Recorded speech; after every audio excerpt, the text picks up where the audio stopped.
ਵਾਹਿਗੁਰੂ ਜੀ ਕਾ ਖਾਲਸਾ ਵਾਹਿਗੁਰੂ ਜੀ ਕੀ ਫਤਿਹ। ਮੇਰਾ ਨਾਮ ਲਖਵਿੰਦਰ ਸਿੰਘ ਹੈ। ਅੱਜ ਸਵੇਰੇ ਮੈਂ ਤੁਹਾਡੇ ਜਿਹੜਾ ਪ੍ਰੋਗਰਾਮ ਚੱਲ ਰਿਹਾ ਸੀ ਮੈਂ ਦੇਖ ਰਿਹਾ ਸੀਗਾ। ਉਸ ਦੇ ਵਿੱਚ ਮੈਂ ਤੁਹਾਡੇ ਤੋਂ ਜਦੋਂ ਤੁਸੀਂ ਦੱਸਿਆ ਸੀ ਕਿ ਆਫਿਸ ਦੇ ਵਿੱਚ ਆਮ ਬੰਦੇ ਨੂੰ ਗੁੱਸਾ ਚੜ੍ਹ ਜਾਂਦਾ ਜਦੋਂ ਉਹਦਾ ਕਹਿਣਾ ਨਹੀਂ ਮੰਨਿਆ ਜਾਂਦਾ, ਅਤੇ ਇਸ ਤਰੀਕਾ ਘਰ ਦੇ ਵਿੱਚ ਵੀ ਹੁੰਦਾ ਹੈ। ਜਦੋਂ ਸਾਡਾ ਕਹਿਣਾ ਨਹੀਂ ਮੰਨਿਆ ਜਾਂਦਾ, ਇੱਦਾਂ ਹੀ ਆਫਿਸ ਦੇ ਵਿੱਚ ਵੀ ਹੁੰਦਾ ਹੈ ਅਤੇ ਸਾਨੂੰ ਇੱਕਦਮ ਗੁੱਸਾ ਜਿਹਾ ਚੜ੍ਹ ਜਾਂਦਾ ਹੈ। ਅਤੇ ਸਾਡੀ ਗੁਰਬਾਣੀ ਦੇ ਵਿੱਚ ਕੀ ਕਿਹਾ ਗਿਆ ਕਿ ਸਾਡਾ ਕਿੱਦਾਂ ਅਸੀਂ ਆਪਣੇ ਨੂੰ ਕੰਟਰੋਲ ਕਰ ਸਕਦੇ ਹਾਂ ਇਸ ਚੀਜ਼ ਬਾਰੇ? ਸਾਨੂੰ ਗੁਰਬਾਣੀ 'ਚੋਂ ਇਹ ਸਮਝਣਾ ਵੀ ਮੈਂ ਗੁੱਸਾ ਕਰਨਾ ਕਿਉਂ ਹੈ। किस लाए ऊपर कालिए वांगू कोई अपनी आत्मक उच्चता वास्ते मैनू अपना जीवन सुधारना है। एक दिन पानी टाइम पे गर्म नहीं होया, मैनू गुस्सा चढ़ गया। एक दिन चाह टाइम पे नहीं आई, मैनू गुस्सा चढ़ गया। एक दिन रोटी मेरे काम दी नहीं बनी, मैनू गुस्सा चढ़ गया। बच्चियां ने रौला पा दिता, मैनू गुस्सा चढ़ गया। ऐसा निक्की निक्की निक्की निक्की निक्की गल ते गुस्सा करके अपने आप को बेचैन करना इंज है जिस तरह दूसरे दे कसूर की सज़ा अपने आप को देना, अपने आप को नरक विच पाई रखना। सो गुरबाणी सानू सिखाती है कि तू सोच के गुस्सा क्यों करना क्यों है ना। सो जब ये समझ आ जाएगी तो फिर असी उस विचार नूं करन तो बाद अपने गुस्से नूं किसी कीमती काम वास्ते जिसनूं वीर रस कहते हैं।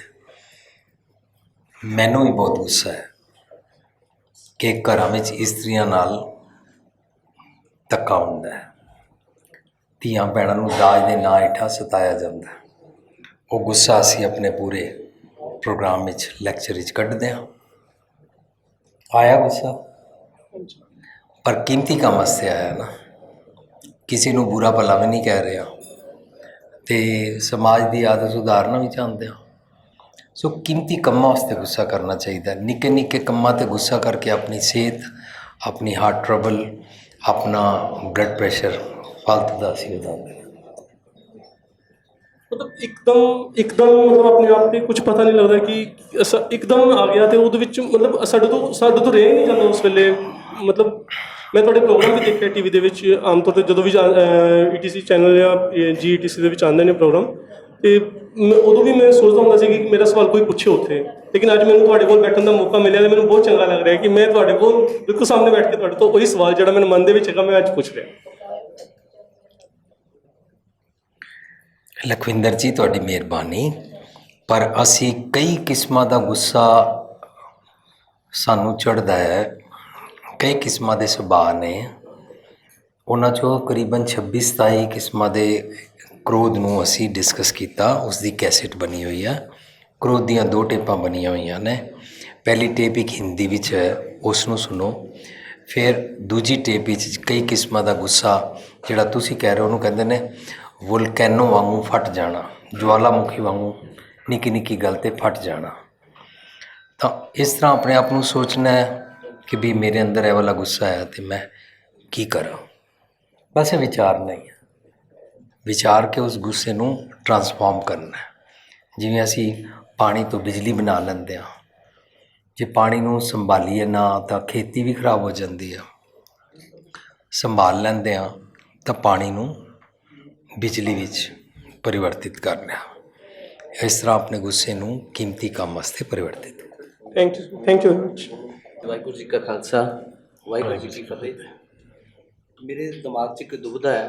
ਅਸੀਂ ਗੁਰਬਾਣੀ ਨੂੰ ਪੜ੍ਹਦੇ ਹਾਂ, ਸਾਨੂੰ ਇੱਕ ਚੀਜ਼ ਸਮਝ ਲੱਗਦੀ ਹੈ ਕਿ ਪਰਮਾਤਮਾ ਜੋ ਕੁਛ ਕਰ ਰਿਹਾ ਸਭ ਕੁਛ ਉਹਦੇ ਭਾਣੇ ਵਿੱਚ ਹੈ, ਅਤੇ ਜੇਕਰ ਅਸੀਂ ਭਾਣੇ ਦੇ ਕਨਸੈਪਟ ਨੂੰ ਸਮਝ ਜਾਵਾਂਗੇ ਤਾਂ ਸਾਡੀ ਜ਼ਿੰਦਗੀ ਸੌਖੀ ਹੋ ਜਾਂਦੀ। ਸਾਰਾ ਕੁਝ ਉਹ ਕਰ ਰਿਹਾ, ਜੇ ਅਸੀਂ ਉਹਦੀ ਰਜ਼ਾ ਵਿੱਚ ਰਹਿਣਾ ਸਿੱਖ ਜਾਈਏ ਤਾਂ ਸਭ ਕੁਝ ਸੌਖਾ। ਪਰ ਫਿਰ ਅਰਦਾਸ ਕਿੱਥੇ ਖੜੀ ਹੈ? ਅਰਦਾਸ ਦਾ ਕਨਸੈਪਟ ਕਿੱਥੇ ਹੈ? ਜੇ ਸਾਰਾ ਕੁਝ ਉਹਦੇ ਭਾਣੇ ਵਿੱਚ ਹੋਣਾ ਹੈ ਅਤੇ ਜਦੋਂ ਕੋਈ ਪ੍ਰੋਬਲਮ ਹੁੰਦੀ ਹੈ ਅਸੀਂ ਅਰਦਾਸ ਕਰਦੇ ਹਾਂ। ਜੇ ਹੋਣਾ ਉਹਦੇ ਭਾਣੇ 'ਚ ਹੀ, ਫਿਰ ਅਰਦਾਸ ਦਾ ਕੰਮ ਕਿੱਥੇ? ਅਸੀਂ ਭਾਣੇ ਦਾ ਮੈਨਾ गलत समझ गए हाँ। कोई भी नुकसान हो जाए, कोई भी एक्सीडेंट हो जाए, किसी की डेथ हो जाए, हर चीज़ का नां असीं भाणा रखा होया है। साडी बेटी नूं कोई दाज दे नां हेठां साड़ देवे, सानूं लोग आके कहंदे ने भाणा मन्नो। ਇਹਨੂੰ ਪਾਣਾ ਨਹੀਂ ਕਹਿੰਦੇ ਨੇ। ਪਾਣਾ, ਰਜ਼ਾ, ਹੁਕਮ ਇੱਕੋ ਚੀਜ਼ ਹੈ। ਉਹ ਹੈ ਕੁਦਰਤ ਦੇ ਨਿਯਮ। The laws of nature is the will of God। ਕੁਦਰਤ ਦੇ ਨਿਯਮਾਂ ਅਨੁਸਾਰ ਜੀਣਾ ਰਜ਼ਾ ਪਾਣੇ ਅਨੁਸਾਰ ਜੀਣਾ ਕਹਿਲਾਉਂਦਾ ਹੈ ਨਾ। ਤੇ ਸਾਡੇ ਘਰਾਂ ਦੇ ਵਿਚਕਾਰ ਜਿਹੜੀ ਮਿਸ ਹੈਪਨਿੰਗ ਹੋ ਜਾਏ, ਸਾਡੀ ਬੇਟੀ ਨੂੰ ਕੋਈ ਸਾੜ ਦੇਵੇ, ਉਹਨੂੰ ਪਾਣਾ ਮੰਨਣਾ ਨਹੀਂ ਕਹਿੰਦੇ ਹਨ। ਉਹਦੇ ਵਾਸਤੇ ਸਾਡੇ ਸਮਾਜ ਦੀ ਗਲਤ ਵਿਵਸਥਾ ਹੈ। ਉਹਦੇ ਉੱਤੇ ਸਾਨੂੰ ਪਹਿਰਾ ਦੇਣਾ ਚਾਹੀਦਾ ਕਿ ਅਸੀਂ ਉਸ ਨੂੰ ਠੀਕ ਕਰੀਏ ਅਤੇ ਆਪ ਉਹ ਵਾਲਾ ਜ਼ੁਲਮ ਆਪਣੀ ਮਾਂ ਧੀ ਭੈਣ ਵਹੁਟੀ ਨਾਲ ਨਾ ਕਰੀਏ। ਜਪਜੀ ਸਾਹਿਬ ਪੜ੍ਹਦਿਆਂ ਪਹਿਲੀ ਪੌੜੀ 'ਚ ਆਉਂਦਾ ਹੈ, ਕਿਉਂ ਸਚਿਆਰਾ ਹੋਈ ਹੈ ਕਿਉਂ ਕੂੜਾ ਟੁੱਟੈ ਪਾਲ। ਅੱਗੇ ਆਉਂਦਾ ਹੁਕਮ ਰਜ਼ਾਈ ਚੱਲਣਾ, ਰਜ਼ਾ ਅਨੁਸਾਰ। ਪਹਿਲੀ ਪੌੜੀ 'ਤੇ ਨਾ ਕੋਈ ਐਕਸੀਡੈਂਟ ਹੋਇਆ, ਨਾ ਕੋਈ ਮਰ ਗਿਆ, ਨਾ ਕੋਈ ਘਾਟਾ ਪਿਆ। ਇਹਦਾ ਮਤਲਬ ਹੁਕਮ ਰਜ਼ਾਈ ਚੱਲਣਾ ਦਾ ਮਤਲਬ ਹੁੰਦਾ ਹੈ ਰੱਬ ਜੀ ਦੇ ਜਿਹੜੇ ਨਿਯਮ ਹਨ ਉਹਨਾਂ ਅਨੁਸਾਰ ਜੀ, ਉਹ ਰਜ਼ਾ ਪਾਣੇ ਅਨੁਸਾਰ ਜੀਣਾ ਕਹਿਲਾਉਂਦਾ। ਜਦੋਂ ਉਹ ਸਮਝ ਆ ਗਿਆ ਤਾਂ ਫਿਰ ਉਹਦੇ ਮੁਤਾਬਕ ਜੀਣਾ ਪਾਣੇ ਅਨੁਸਾਰ ਜੀਣਾ ਕਹਿਲਾਉਂਦਾ। ਮਨ ਮੇਰੇ ਸਤਿਗੁਰ ਕੈ ਪਾਣੇ ਚੱਲ। ਸਤਿਗੁਰ ਜੀ ਨੇ ਮੇਰੀ ਬੇਟੀ ਨੂੰ ਦਾਜ ਦੇ ਨਾਂ ਹੇਠਾਂ ਤਾਂ ਨਹੀਂ ਛੁਡਵਾਇਆ। ਸਤਿਗੁਰ ਜੀ ਨੇ ਤਾਂ ਮੇਰਾ ਐਕਸੀਡੈਂਟ ਨਹੀਂ ਕਰਵਾਇਆ। ਸਤਿਗੁਰੂ ਜੀ ਦੇ ਕਾਰਨ ਤੇ ਸਟਾਕ ਮਾਰਕੀਟ ਨਹੀਂ ਥੱਲੇ ਟਹਿ ਪਈ। ਸਤਿਗੁਰੂ ਜੀ ਦੇ ਕਾਰਨ ਤੇ ਨਹੀਂ ਬਿਜ਼ਨਸ ਵਿੱਚ ਘਾਟੇ ਪੈ ਗਏ। ਸੋ ਮਨ ਮੇਰੇ ਸਤਿਗੁਰ ਕੇ ਪਾਣੇ ਚੱਲ ਮੀਨਸ ਜਿਸ ਤਰ੍ਹਾਂ ਸਤਿਗੁਰੂ ਜੀ ਦੱਸਦੇ ਨੇ ਉਸ ਤਰ੍ਹਾਂ ਜੀਵਿਆ ਕਰ। ਮੰਨ ਲਓ ਇੱਕ ਬੰਦਾ ਬਹੁਤ ਲੰਮੇ ਸਮੇਂ ਤੋਂ ਬਿਮਾਰ ਹੈ, ਉਹਦਾ ਡਾਕਟਰ ਤੋਂ ਇਲਾਜ ਕਰਾਉਣਾ ਸਾਡਾ ਫਰਜ਼ ਬਣਦਾ ਸੀ, ਮੈਡੀਕਲ ਟ੍ਰੀਟਮੈਂਟ ਉਹਨਾਂ ਦੇ। ਹਾਂਜੀ, ਡਾਕਟਰ ਰੱਬ ਦੇ ਪਾਣੇ ਨਿਯਮ ਅਨੁਸਾਰ ਉਸ ਦੀ ਡਾਇਗਨੋਸ ਕਰਕੇ ਉਸ ਨੂੰ ਦਵਾਈ ਦਿੰਦਾ ਹੈ। ਸਾਡਾ ਮੰਨ ਲਓ 98.6 ਟੈਂਪਰੇਚਰ ਹੁੰਦਾ ਹੈ, ਉਸ ਤੋਂ ਘੱਟ ਜਾਂ ਵੱਧ ਹੋ ਜਾਏ ਡਾਕਟਰ ਕਹਿੰਦਾ ਬਿਮਾਰ ਹੋ, ਬੁਖਾਰ ਚੜ੍ਹ ਗਿਆ। ਹੁਣ ਡਾਕਟਰ ਕੀ ਕਰੇਗਾ, ਕੁਦਰਤ ਦੇ ਨਿਯਮਾਂ ਅਨੁਸਾਰ 98.6 ਹੋਣਾ ਚਾਹੀਦਾ ਹੈ, ਦਵਾਈਆਂ ਦੇ ਕੇ ਕਾਰਨ ਲੱਭੇਗਾ ਅਤੇ 98.6 ਕਰਾ ਦੇਗਾ ਪਾਣੇ ਅਨੁਸਾਰ। ਪਰ ਗੁਰਦੁਆਰੇ 'ਚ ਦੇਹ ਰੋਗਤਾ ਦੀਆਂ ਅਰਦਾਸਾਂ ਹੋ ਰਹੀਆਂ ਹੁੰਦੀਆਂ। ਉਹਦਾ ਇੱਕ ਭਾਵ ਹੈ, ਉਹਦਾ ਭਾਵ ਹੈ ਤੇਰੇ ਪਾਣੇ ਸਰਬੱਤ ਦਾ ਭਲਾ ਸਾਨੂੰ ਸਭ ਨੂੰ ਜਾਚ ਆ ਜਾਏ ਕਿ ਅਸੀਂ ਦੂਸਰਿਆਂ ਦਾ ਭਲਾ ਮੰਗ ਸਕੀਏ। ਕੋਈ ਸ਼ਹਿਰ ਅੰਦਰ, ਕੋਈ ਆਫਿਸ ਅੰਦਰ, ਕੋਈ ਬਰਾਦਰੀ ਅੰਦਰ ਕਿਸੇ ਨਾ ਕਿਸੇ ਮਨੁੱਖ ਨਾਲ ਮੈਨੂੰ ਨਫ਼ਰਤ ਵੀ ਹੈ, ਮੈਨੂੰ ਉਹਦੇ ਨਾਲ ਦੁਸ਼ਮਣੀ ਵੀ ਹੈ, ਮੈਨੂੰ ਚੰਗਾ ਨਹੀਂ ਲੱਗਦਾ, ਉਹਨੇ ਮੇਰੇ ਨਾਲ ਬੁਰਾ ਵੀ ਕੀਤਾ। ਇਸ ਦੇ ਬਾਵਜੂਦ ਜੇ ਉਹਦੀ ਅਰਦਾਸ ਹੋ ਜਾਏ, ਉਹ ਬਿਮਾਰ ਹੈ, ਰੱਬ ਜੀ ਉਸ ਦੀ ਦੇਹ ਰੋਗਤਾ ਦੀ ਬਖਸ਼ਿਸ਼ ਕਰ ਦਿਓ, ਤਾਂ ਉਸ ਵੇਲੇ ਮੇਰੇ ਮਨ ਅੰਦਰ ਕੀ ਆਏਗਾ? ਮੇਰੇ ਮਨ ਅੰਦਰ ਆਏਗਾ ਨਾ ਉਹ ਤਾਂ ਠੀਕ ਨਾ ਹੋਵੇ, ਉਹ ਮਰ ਜਾਏ, ਤਾਂ ਮੈਂ ਸਰਬੱਤ ਦਾ ਭਲਾ ਸਿੱਖਿਆ ਹੀ ਨਹੀਂ। ਇਸ ਕਰਕੇ ਗੁਰਦੁਆਰੇ ਜਿਹੜੀ ਅਰਦਾਸ ਕੀਤੀ ਜਾਂਦੀ ਹੈ ਉਹ ਸਾਨੂੰ ਪ੍ਰੈਕਟਿਸ ਕਰਾਈ ਜਾਂਦੀ ਹੈ ਕਿ ਹਰ ਕਿਸੇ ਦਾ ਭਲਾ ਸੋਚ, ਸਰਬੱਤ ਦਾ ਭਲਾ। ਪਰ ਕਾ ਬੁਰਾ ਨਾ ਰਾਖੋ ਚੀਤ, ਤੁਮਕੋ ਦੁੱਖ ਨਹੀਂ ਪਾਈ ਮੀਤ, ਤੂੰ ਦੁਖੀ ਨਹੀਂ ਹੋਏਗਾ। ਉਹ ਅਰਦਾਸ ਜਿਹੜੀ ਗੁਰਦੁਆਰੇ 'ਚ ਦੇਹ ਰੋਗਤਾ ਦੀ ਅਰਦਾਸ ਹੋ ਰਹੀ ਹੈ, ਉਹ ਦੇਹ ਰੋਗਤਾ ਵਾਸਤੇ ਕੰਮ ਕਰੇਗੀ। ਅਰਦਾਸ ਇਸ ਕਰਕੇ ਕਰਦੇ ਹਾਂ ਕਿ ਮੈਨੂੰ ਆਦਤ ਪੈ ਜਾਏ ਕਿ ਮੈਂ ਉਹ ਦੂਜਿਆਂ ਦਾ ਭਲਾ ਸੋਚ ਸਕਾਂ। ਉਹ ਠੀਕ ਹੋਏਗਾ ਜਾਂ ਨਹੀਂ ਇਹਦਾ ਫੈਸਲਾ ਮੈਂ ਨਹੀਂ ਕਰ ਸਕਦਾ, ਇਹਦੇ ਬਾਰੇ ਮੈਂ ਨਹੀਂ ਕਹਿ ਸਕਦਾ ਠੀਕ ਹੋਏਗਾ ਕਿ ਨਹੀਂ। ਦਰਅਸਲ 'ਚ ਇਹ ਕੁਐਸਚਨ ਮੇਰੇ ਦਿਮਾਗ 'ਚ ਇਸ ਕਰਕੇ ਆਇਆ ਕਿਉਂਕਿ ਅਰਦਾਸ ਤੋਂ ਪਹਿਲਾਂ ਜਿਹੜੇ ਗ੍ਰੰਥੀ ਸਿੰਘਾਂ ਬੋਲਦੇ ਬਿਰਥੀ ਕਦੇ ਨਾ ਹੋਵੇ ਜਨ ਕੀ ਅਰਦਾਸ। ਹਾਂ, ਤਾਂ ਅਰਦਾਸ ਕਰਦੇ ਹਾਂ ਆਪਣੇ ਆਪ ਨੂੰ ਸਮਝਾਉਣ ਵਾਸਤੇ। ਮੈਂ ਅਰਦਾਸ ਕਰਾਂ ਮੇਰਾ ਕੰਮ ਪ੍ਰੋਬਲਮ ਕਰ ਦੂਰ ਕਰ ਦਿਓ, ਤਾਂ ਮੈਨੂੰ ਇਹਦੇ 'ਤੇ ਕੰਮ ਕਰਨਾ ਹੈ। ਮੈਂ ਅਰਦਾਸ ਕਰਾਂ ਰੱਬ ਜੀ ਮੇਰੇ ਮਨ ਅੰਦਰ ਲੋਕਾਂ ਬਾਰੇ ਨਫ਼ਰਤ ਨਾ ਹੋਏ, ਪਰ ਮੈਂ ਨਫ਼ਰਤ ਰੱਖਾਂ, ਫਿਰ ਤਾਂ ਕੁਛ ਵੀ ਨਾ ਹੋਇਆ। ਮੈਂ ਇਹ ਅਰਦਾਸ ਕਰਾਂ ਕਿ ਮੇਰੇ ਮਨ ਅੰਦਰ ਨਫ਼ਰਤ ਨਾ ਹੋਏ ਅਤੇ ਮੈਂ ਨਫ਼ਰਤ ਛੱਡ ਦਿਓ, ਇਹ ਅਰਦਾਸ ਪੂਰੀ ਹੋ ਗਈ। ਬਿਰਤੀ ਕਦੇ ਨਾ ਹੋਈ ਜਨ ਕੀ ਅਰਦਾਸ। ਜੇ ਮੈਂ ਅਰਦਾਸ ਕਰ ਲਵਾਂ ਰੱਬ ਜੀ ਪੈਸੇ ਮੇਰੇ ਕੋਲ 10 ਲੱਖ ਨੇ, ਪਰ 10 ਕਰੋੜ ਦਾ ਜਹਾਜ਼ ਮੈਨੂੰ ਲੈ ਦਿਓ, ਔਰ ਕਈ ਜਗ੍ਹਾ ਬਿਰਤੀ ਕਦੇ ਨਾ ਹੋਈ ਜਨ ਕੀ ਅਰਦਾਸ। ਮੈਂ 108 ਵਾਰੀ ਪਾਠ ਕੀਤੇ ਨੇ, ਇੰਨੇ ਲੱਖ ਕੀਤੇ ਨੇ, ਤਾਂ ਤੇ ਇਹ ਬਿਰਤੀ ਹੀ ਜਾਏਗੀ, है ना। एक पॉइंट ਮੈਨੂੰ ਹੁਣੇ ਤਾਜ਼ਾ ਯਾਦ ਆਇਆ। ਮੇਰਾ ਇੱਕ ਵੀਰ ਕਹਿੰਦਾ ਹੈ, ਇੱਕ ਸੰਤ ਜੀ ਸਿਆਣੇ, ਆਮ ਤੌਰ 'ਤੇ ਸੰਤ ਬਾਬੇ ਭਰਮਾ ਦਿੰਦੇ ਨੇ, ਸਿਆਣੇ ਇਨਸਾਨ ਘਰ ਆਏ ਕਿਸੇ ਦੇ, ਔਰ ਜਦੋਂ ਉਹ ਆਏ ਤਾਂ ਘਰ ਵਾਲਿਆਂ ਦਾ ਨੌਜਵਾਨ ਬੱਚਾ ਕਹਿੰਦਾ, ਮੰਮੀ ਮੈਂ ਕਾਰ ਲੈ ਕੇ ਜਾ ਰਿਹਾ ਹਾਂ। ਮੰਮੀ ਨੇ ਬੱਚੇ ਨੂੰ ਕਿਹਾ, ਤੂੰ ਇਕੱਲਾ ਨਾ ਜਾ, ਤੇਰੀ ਕਾਰ ਤੇਜ਼ ਚਲਾਉਣ ਦੀ ਆਦਤ ਹੈ। ਮੰਮੀ ਨੇ ਸਮਝਾਇਆ, ਉਹ ਨਹੀਂ ਮੰਨਿਆ। ਮੰਮੀ ਨੇ ਘਰ ਆਏ ਸੰਤ ਜੀ ਸਿਆਣੇ ਸੱਜਣਾ ਨੂੰ ਕਿਹਾ, ਤੁਸੀਂ ਜ਼ਰਾ ਇਹਦੇ ਵਾਸਤੇ ਅਰਦਾਸ ਕਰੋ, ਇਹ ਕਾਰ ਤੇਜ਼ ਚਲਾਉਂਦਾ ਹੈ, ਰੱਬ ਇਹਦੀ ਰਾਖੀ ਕਰੇ। ਉਸ ਸਿਆਣੇ ਸੱਜਣ ਨੇ ਪਤਾ ਕੀ ਕਿਹਾ, ਬੇਟਾ 40 ਤੋਂ ਉੱਤੇ ਚਲਾਏਗਾ ਨਾ, ਮੇਰੀ ਅਰਦਾਸ ਨਹੀਂ ਚੱਲੇਗੀ। ਇਹਦਾ ਮਤਲਬ ਨਿਯਮ ਵਿੱਚ ਰਹੋ ਤੇ ਅਰਦਾਸ ਹੈ, नियम तो बाहर, हुक्म अंदर सबको, बाहर हुक्म ना कोई। शराब पी ले, नियम तो बाहर हो गए, है ना। मंदे ख्याल सोच ले, नियम तो बाहर हो गए। किसी नाल नफरत रख ली मन अंदर, नियम तो बाहर हो गए। किसी दे कीती हुई गलती नूं माफ़ नहीं करना, क्रोध साम के रखी रखना, नियम तो बाहर हो गए। ठीक है, ਮਿਹਰਬਾਨੀ ਜੀ। ਮੇਰੇ ਦੋ ਬਹੁਤ ਹੀ ਜਨਰਲ ਜਿਹੇ ਸਵਾਲ ਹੈਗੇ ਆ ਪੂਰੀ ਸੰਗਤ ਵਾਸਤੇ। ਇੱਕ ਤਾਂ ਜਦੋਂ ਗੁਰੂ ਨਾਨਕ ਪਾਤਸ਼ਾਹ ਜੀ ਮੂਲੇ ਖੱਤਰੀ ਕੋ ਗਏ ਸੀ, ਉਹਨੂੰ ਕਿਹਾ ਸੀ ਕਿ ਤੇਰਾ 10ਵੇਂ ਜਾਮੇ 'ਚ ਉਧਾਰ ਹੋਏਗਾ। ਫਿਰ ਗੁਰੂ ਗੋਬਿੰਦ ਸਿੰਘ ਜੀ ਦੀ ਲਾਈਫ ਤੋਂ ਵੀ ਦੋ ਐਗਜ਼ਾਮਪਲਸ ਮਿਲਦੀਆਂ ਸਾਨੂੰ। ਜਦੋਂ ਉਹਨਾਂ ਨੇ ਰਿਛ ਨੂੰ ਕਿਹਾ ਸੀ ਵੀ ਇਹ ਤੇਰੇ ਬਾਪ ਹੀ ਇਸ ਜੂਨ ਵਿੱਚ ਪਿਆ ਹੋਇਆ ਹੈ। ਫਿਰ ਉਹਨਾਂ ਨੇ ਇੱਕ ਹੋਰ ਐਗਜ਼ਾਮਪਲ ਦਿੱਤੀ ਸੀ, ਜਦੋਂ ਬੰਦਾ ਬਹਾਦਰ ਨੂੰ ਪੰਜਾਬ ਵੱਲ ਤੋਰਿਆ, ਉਹਨੂੰ ਕਿਹਾ ਸੀ ਕਿ ਤੇਰਾ ਗੁਰੂ ਕੀੜੇ ਦੀ ਜੂਨ ਵਿੱਚ ਪਿਆ, ਉਹ ਵੇਲ ਵਿੱਚ ਬੰਦ ਹੈ। ਮੇਰੇ ਕਹਿਣ ਦਾ ਭਾਵ ਕਿ ਅਸੀਂ ਜਨਮ ਮਰਨ ਨੂੰ ਗੁਰਬਾਣੀ ਦੇ ਪਰਿਪੇਖ ਵਿੱਚ ਮੰਨਦੇ ਹਾਂ ਕਿ ਨਹੀਂ ਮੰਨਦੇ,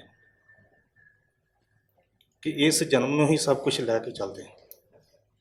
ਅਸੀਂ ਜੇ ਸੱਚ ਸਿੱਖਣਾ ਤੇ ਸਾਨੂੰ ਗੁਰਬਾਣੀ ਪੜ੍ਹਨੀ ਪਏਗੀ।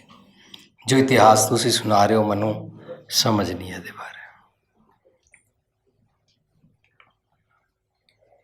ਗੁਰਬਾਣੀ ਪੜ੍ਹਾਂਗੇ ਤਾਂ ਮੈਂ ਐਟ ਪ੍ਰੈਜ਼ੈਂਟ ਜਿਹੜਾ ਰਿਚ ਵਾਲਾ ਸੁਭਾਅ ਲੈ ਕੇ ਬੈਠਾ ਹੋਇਆ, ਇਸ ਨੂੰ ਕਹਿੰਦੇ ਨੇ ਕਿ ਜਿਉਂਦੇ ਜੀ ਮੈਂ ਮਨੁੱਖ ਹੋ ਕੇ ਭੁਪਿੰਦਰ ਸਿੰਘ ਤੋਂ ਮਰ ਗਿਆ ਤੇ ਰਿਚ ਵਾਲੀਆਂ ਕਰਤੂਤਾਂ ਕਰ ਰਿਹਾ, ਉਹਨੂੰ ਕਹਿੰਦੇ ਨੇ ਕਰਤੂਤ ਪਸ਼ੂ ਕੀ ਮਾਨਸ ਜਾਤ। ਗੁਰਬਾਣੀ ਇਸ ਪਰਿਪੇਖ 'ਚ ਜਨਮ ਮਰਨ ਮੰਨਦੀ ਹੈ। ਤੇ ਜੋ ਤੁਸੀਂ ਇਤਿਹਾਸ ਸੁਣਾਇਆ ਮੈਨੂੰ ਨਹੀਂ ਪਤਾ। ਮਤਲਬ ਇਹੀ ਜਨਮ, ਇਸ ਜਨਮ ਤੋਂ ਬਾਅਦ ਸਿੱਧੀ ਪਰਮਾਤਮਾ ਮੈਨੂੰ ਪਤਾ ਹੀ ਨਹੀਂ। ਗੁਰੂ ਪਾਤਸ਼ਾਹ ਕਹਿੰਦੇ ਨੇ, ਇੱਕ ਦੱਜਿਆਂ ਇੱਕ ਦੱਬੀਆਂ, ਇੱਕ ਨਾ ਕੁੱਤੇ ਖਾਏ, ਇੱਕ ਦਬਦੇ ਨੇ ਇੱਕ ਸਾੜਦੇ ਨੇ, ਇੱਕ ਕੁੱਤੇ ਅੱਗੇ ਪਾ ਦਿੰਦੇ, ਇੱਕ ਪਾਣੀ ਵਿੱਚ ਉਛਟੀਆਂ, ਇੱਕ ਪੀਫੀ ਰਸਣ ਪਾਏ, ਪਾਣੀ 'ਚ ਪ੍ਰਵਾਹ ਕਰ ਦਿੰਦੇ ਨੇ ਡੈਡ ਬੋਡੀ ਨੂੰ, ਅਤੇ ਫਿਰ ਇੱਕ ਪੀਫੀ ਰਸਣ ਪਾਏ ਜਿਸ ਤਰ੍ਹਾਂ ਪਾਰਸੀ ਵਲਚਰਸ ਵਾਸਤੇ ਪਲੇਟਫਾਰਮ 'ਤੇ ਰੱਖ ਦਿੰਦੇ ਨੇ, ਪੀਫੀ ਰਸਣ ਕਹਿੰਦੇ ਨੇ। ਇੱਕ ਦੱਜਿਆਂ ਇੱਕ ਦੱਬੀਆਂ, ਇੱਕ ਨਾ ਕੁੱਤੇ ਖਾਏ, ਇੱਕ ਪਾਣੀ ਵਿੱਚ ਉਛਟੀਆਂ, ਇੱਕ ਪੀਫੀ ਰਸਣ ਪਾਏ। ਹੁਣ ਗੁਰੂ ਸਾਹਿਬ ਆਪਣਾ ਫੈਸਲਾ ਦਿੰਦੇ ਨੇ, ਨਾਨਕ ਇਹ ਨਾ ਜਾਪੀ ਕਿੱਥੇ ਜਾਏ ਸਮੇਂ। ਕੋਈ ਨਹੀਂ ਦੱਸ ਸਕਦਾ ਕਿੱਥੇ ਚਲੇ ਜਾਂਦੇ ਨੇ, ਮੈਂ ਕਿਵੇਂ ਦੱਸ ਸਕਦਾ। ਜਿਹੜੇ ਦੱਸਦੇ ਹੋਣਗੇ ਉਹ ਤਾਂਤਰਿਕ ਦਾ ਟਕੋਸਲਾ, ਕਿਉਂਕਿ ਉਹਨਾਂ ਨੇ ਡੈਡ ਬੋਡੀ ਦੇ ਅੰਦਰੋਂ ਇੱਕ ਰੂਹ ਕੱਢਣੀ ਆ, ਔਰ ਇਹ ਰੂਹ ਨਿਕਲੇਗੀ ਤਾਂ ਉਹਨਾਂ ਨੂੰ ਸਵਰਗ ਨਰਕ ਬਣਾਉਣਾ ਦਾ ਫਾਇਦਾ ਉਹਦਾ, ਸਵਰਗ ਨਰਕ ਬਣ ਗਿਆ। ਇਹ ਰੂਹ ਦੇ ਨਾਲ ਉਹਨਾਂ ਨੇ ਭੂਤ ਬਣਾਉਣਾ ਹੈ, ਭੂਤ ਨੂੰ ਕਾਬੂ ਕਰਨ ਦੀ ਉਹਨਾਂ ਨੇ ਆਪਣੀ ਖੇਡ ਚਲਾਉਣੀ ਹੈ। ਭੂਤ ਬਣ ਜਾਏਗਾ, ਜਾਦੂ ਟੂਣੇ, ਤਾਂਤਰਿਕ ਦੀ ਗੇਮ ਚੱਲੇਗੀ। ਇਸ ਕਰਕੇ ਇਹ ਉਹਨਾਂ ਦੇ ਟਕੌਂਸਲੇ ਨੇ। Thank you. ਵਾਹਿਗੁਰੂ ਜੀ ਕਾ ਖਾਲਸਾ, ਵਾਹਿਗੁਰੂ ਜੀ ਕੀ ਫਤਿਹ ਜੀ। ਮੈਂ ਜਲੰਧਰ ਤੋਂ ਬਿਲੋਂਗ ਕਰਦਾ ਜੀ, ਗੁਰਮੀਤ ਸਿੰਘ ਮੇਰਾ ਨਾਮ ਹੈ। ਇਹ ਸਵਾਲ ਮੇਰਾ ਥੋੜ੍ਹਾ ਜਿਹਾ ਪਰਸਨਲ ਵੀ ਹੋ ਸਕਦਾ ਅਤੇ ਆਮ ਲੋਕਾਂ ਦਾ ਵੀ ਹੋ ਸਕਦਾ। ਜਦੋਂ ਅਸੀਂ ਕੋਈ ਵਹਿਮ ਭਰਮ ਦੀ ਗੱਲ ਕਰਦੇ ਅਤੇ ਉਹ ਅਸੀਂ ਦੂਸਰਿਆਂ ਨੂੰ ਜਾਂ ਜਿਨ੍ਹਾਂ ਨੂੰ ਨਹੀਂ ਪਤਾ ਉਹਨਾਂ ਨੂੰ ਸਮਝਾਉਣ ਦੀ ਕੋਸ਼ਿਸ਼ ਕਰਦੇ, ਅਤੇ ਕਈ ਵਾਰੀ ਤਾਂ ਉਹ ਸਾਨੂੰ ਕੁੱਟਣ ਪੈ ਜਾਂਦੇ ਨੇ। ਕੀ ਸਾਨੂੰ ਉੱਥੋਂ ਦੌੜ ਜਾਣਾ ਚਾਹੀਦਾ ਹੈ, ਜਾਂ ਆਪਦੀ ਗੱਲ ਉੱਥੇ ਰੱਖਣੀ ਚਾਹੀਦੀ ਹੈ? ਰੱਖਦਾ ਜੇ ਸਾਨੂੰ ਛਿੱਤਰ ਪੈਣੇ ਸ਼ੁਰੂ ਹੋ ਜਾਣ,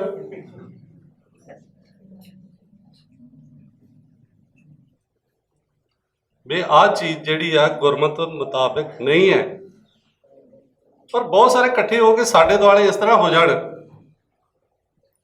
ਤੇ ਤੂੰ ਹੁੰਨਾ ਕੌਣ ਹੈ ਇਹ ਕੰਮ ਕਹਿਣ ਵਾਲਾ, ਗੱਲ ਕਹਿਣ ਵਾਲਾ? ਤੁਸੀਂ ਕੌਣ ਹੁੰਦੇ ਹੋ? ਅਸੀਂ ਤੇ ਆਹ ਸਿੱਖਿਆ ਜਾਂ ਸਾਨੂੰ ਤੇ ਆਹ ਪਤਾ, ਉਹ ਸਾਡੀ ਗੱਲ ਮੰਨਣ ਨੂੰ ਤਿਆਰ ਹੀ ਨਹੀਂ। ਤਾਂ ਅਸੀਂ ਕੌਣ ਹੁੰਦੇ ਆ ਮਨਾਉਣ ਵਾਲੇ? ਨਹੀਂ ਫਿਰ ਉਹੀ ਵੀ ਸਾਨੂੰ ਉਹ ਭੱਜ ਜਾਣਾ ਚਾਹੀਦਾ, ਦੌੜ ਜਾਣਾ ਚਾਹੀਦਾ ਮੈਦਾਨ ਛੱਡ। ਨਹੀਂ, ਅਸੀਂ ਕੌਣ ਹੁੰਦੇ ਹਾਂ ਦਾ ਜਵਾਬ ਤੇ ਚਾਹੀਦਾ ਨਾ।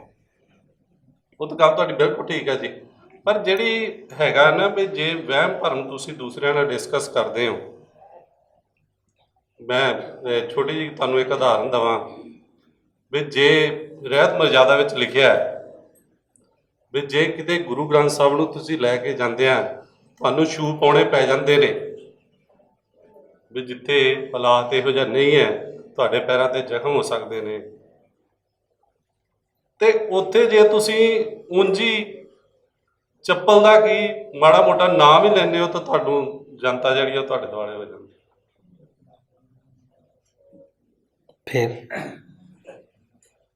ਫਿਰ ਬਹੁਤ ਜ਼ਿਆਦਾ ਇੱਕ ਤਰ੍ਹਾਂ ਸਮਾਜ ਨਾਲੋਂ ਛੁੱਟਣ ਵਾਲੀ ਗੱਲ ਹੋ ਜਾਂਦੀ ਹੈ। ਨਹੀਂ, ਸਾਨੂੰ ਕਿਸੇ ਨੂੰ ਸਮਝਾਉਣ ਦੀ ਲੋੜ ਹੀ ਨਹੀਂ ਹੈ ਕਿ ਤੁਸੀਂ ਜੋੜੇ ਪਾ ਸਕਦੇ ਹੋ, ਪਾਓ। ਵਹਿਮ ਭਰਮਾਂ ਦੀ ਕੋਈ ਗੱਲ ਕਰਨ ਦੀ ਕੋਈ ਜ਼ਰੂਰਤ ਨਹੀਂ ਹੈ ਜੀ। ਨਹੀਂ ਨਹੀਂ ਨਹੀਂ, ਵਹਿਮ ਭਰਮ ਬਾਰੇ ਪਹਿਲਾਂ ਤਾਂ ਮੈਨੂੰ ਸਮਝਣਾ ਚਾਹੀਦਾ ਕਿ ਇਹ ਵਹਿਮ ਭਰਮ ਹੈ ਕਿ ਨਹੀਂ ਹੈ, ਤੇ ਜਦੋਂ ਮੈਨੂੰ ਕਲੀਅਰ ਹੋ ਜਾਏ ਮੈਂ ਕਿਸੇ ਨੂੰ ਨਹੀਂ ਦੱਸਣਾ। ਬਸ ਮੈਂ ਕੁਛ ਲੱਗਦਾ ਹੀ ਨਹੀਂ, ਅਸੀਂ ਕੌਣ ਹੁੰਦੇ ਹਾਂ? ਅਸੀਂ ਕੁਛ ਨਹੀਂ ਹੁੰਦੇ ਹਾਂ। ਹਾਂ, ਜੇ ਮੈਨੂੰ ਪੁੱਛੋ ਤੁਹਾਡਾ ਕੀ ਨਾਂ? ਗੁਰਮੀਤ। ਹਾਂ, ਜੇ ਕੋਈ ਪੁੱਛੇ ਗੁਰਮੀਤ ਜੀ ਇਹਦੇ ਬਾਰੇ ਤੁਹਾਡਾ ਕੀ ਖਿਆਲ ਹੈ, ਤਾਂ ਗੁਰਮੀਤ ਜੀ ਕਹਿਣਗੇ ਮੇਰਾ ਇਹਦੇ ਵਿੱਚ ਖਿਆਲ ਕੋਈ ਨਹੀਂ ਹੈ, ਗੁਰਮਤਿ ਅਨੁਸਾਰ ਇਹ ਭਰਮ ਵਹਿਮ ਹੈ। ਸਰ ਇੱਕ ਹੋਰ ਹੋ ਜਾਂਦਾ ਨਾ, ਨਹੀਂ ਕਿਤੇ ਇਤਨਾ ਨਿੱਜੀ ਤੌਰ ਤੇ ਤੁਸੀਂ ਆਪਣੀ ਜ਼ਿੰਦਗੀ ਉੱਦਾਂ ਜੀਣਾ ਚਾਹੁੰਦੇ ਹੋ ਵਹਿਮ ਭਰਮ ਤੋਂ ਬਿਨਾਂ, ਉਹ ਵੀ ਨਹੀਂ ਤੁਹਾਨੂੰ ਜੀਣ ਦਿੱਤੀ ਜਾਂਦੀ। ਕਿਸ ਤਰ੍ਹਾਂ? ਫੋਰ ਐਗਜ਼ਾਮਪਲ ਮੈਂ ਤੁਹਾਨੂੰ ਹੋਰ ਡਿਟੇਲ ਦੱਸਾਂ ਜੀ।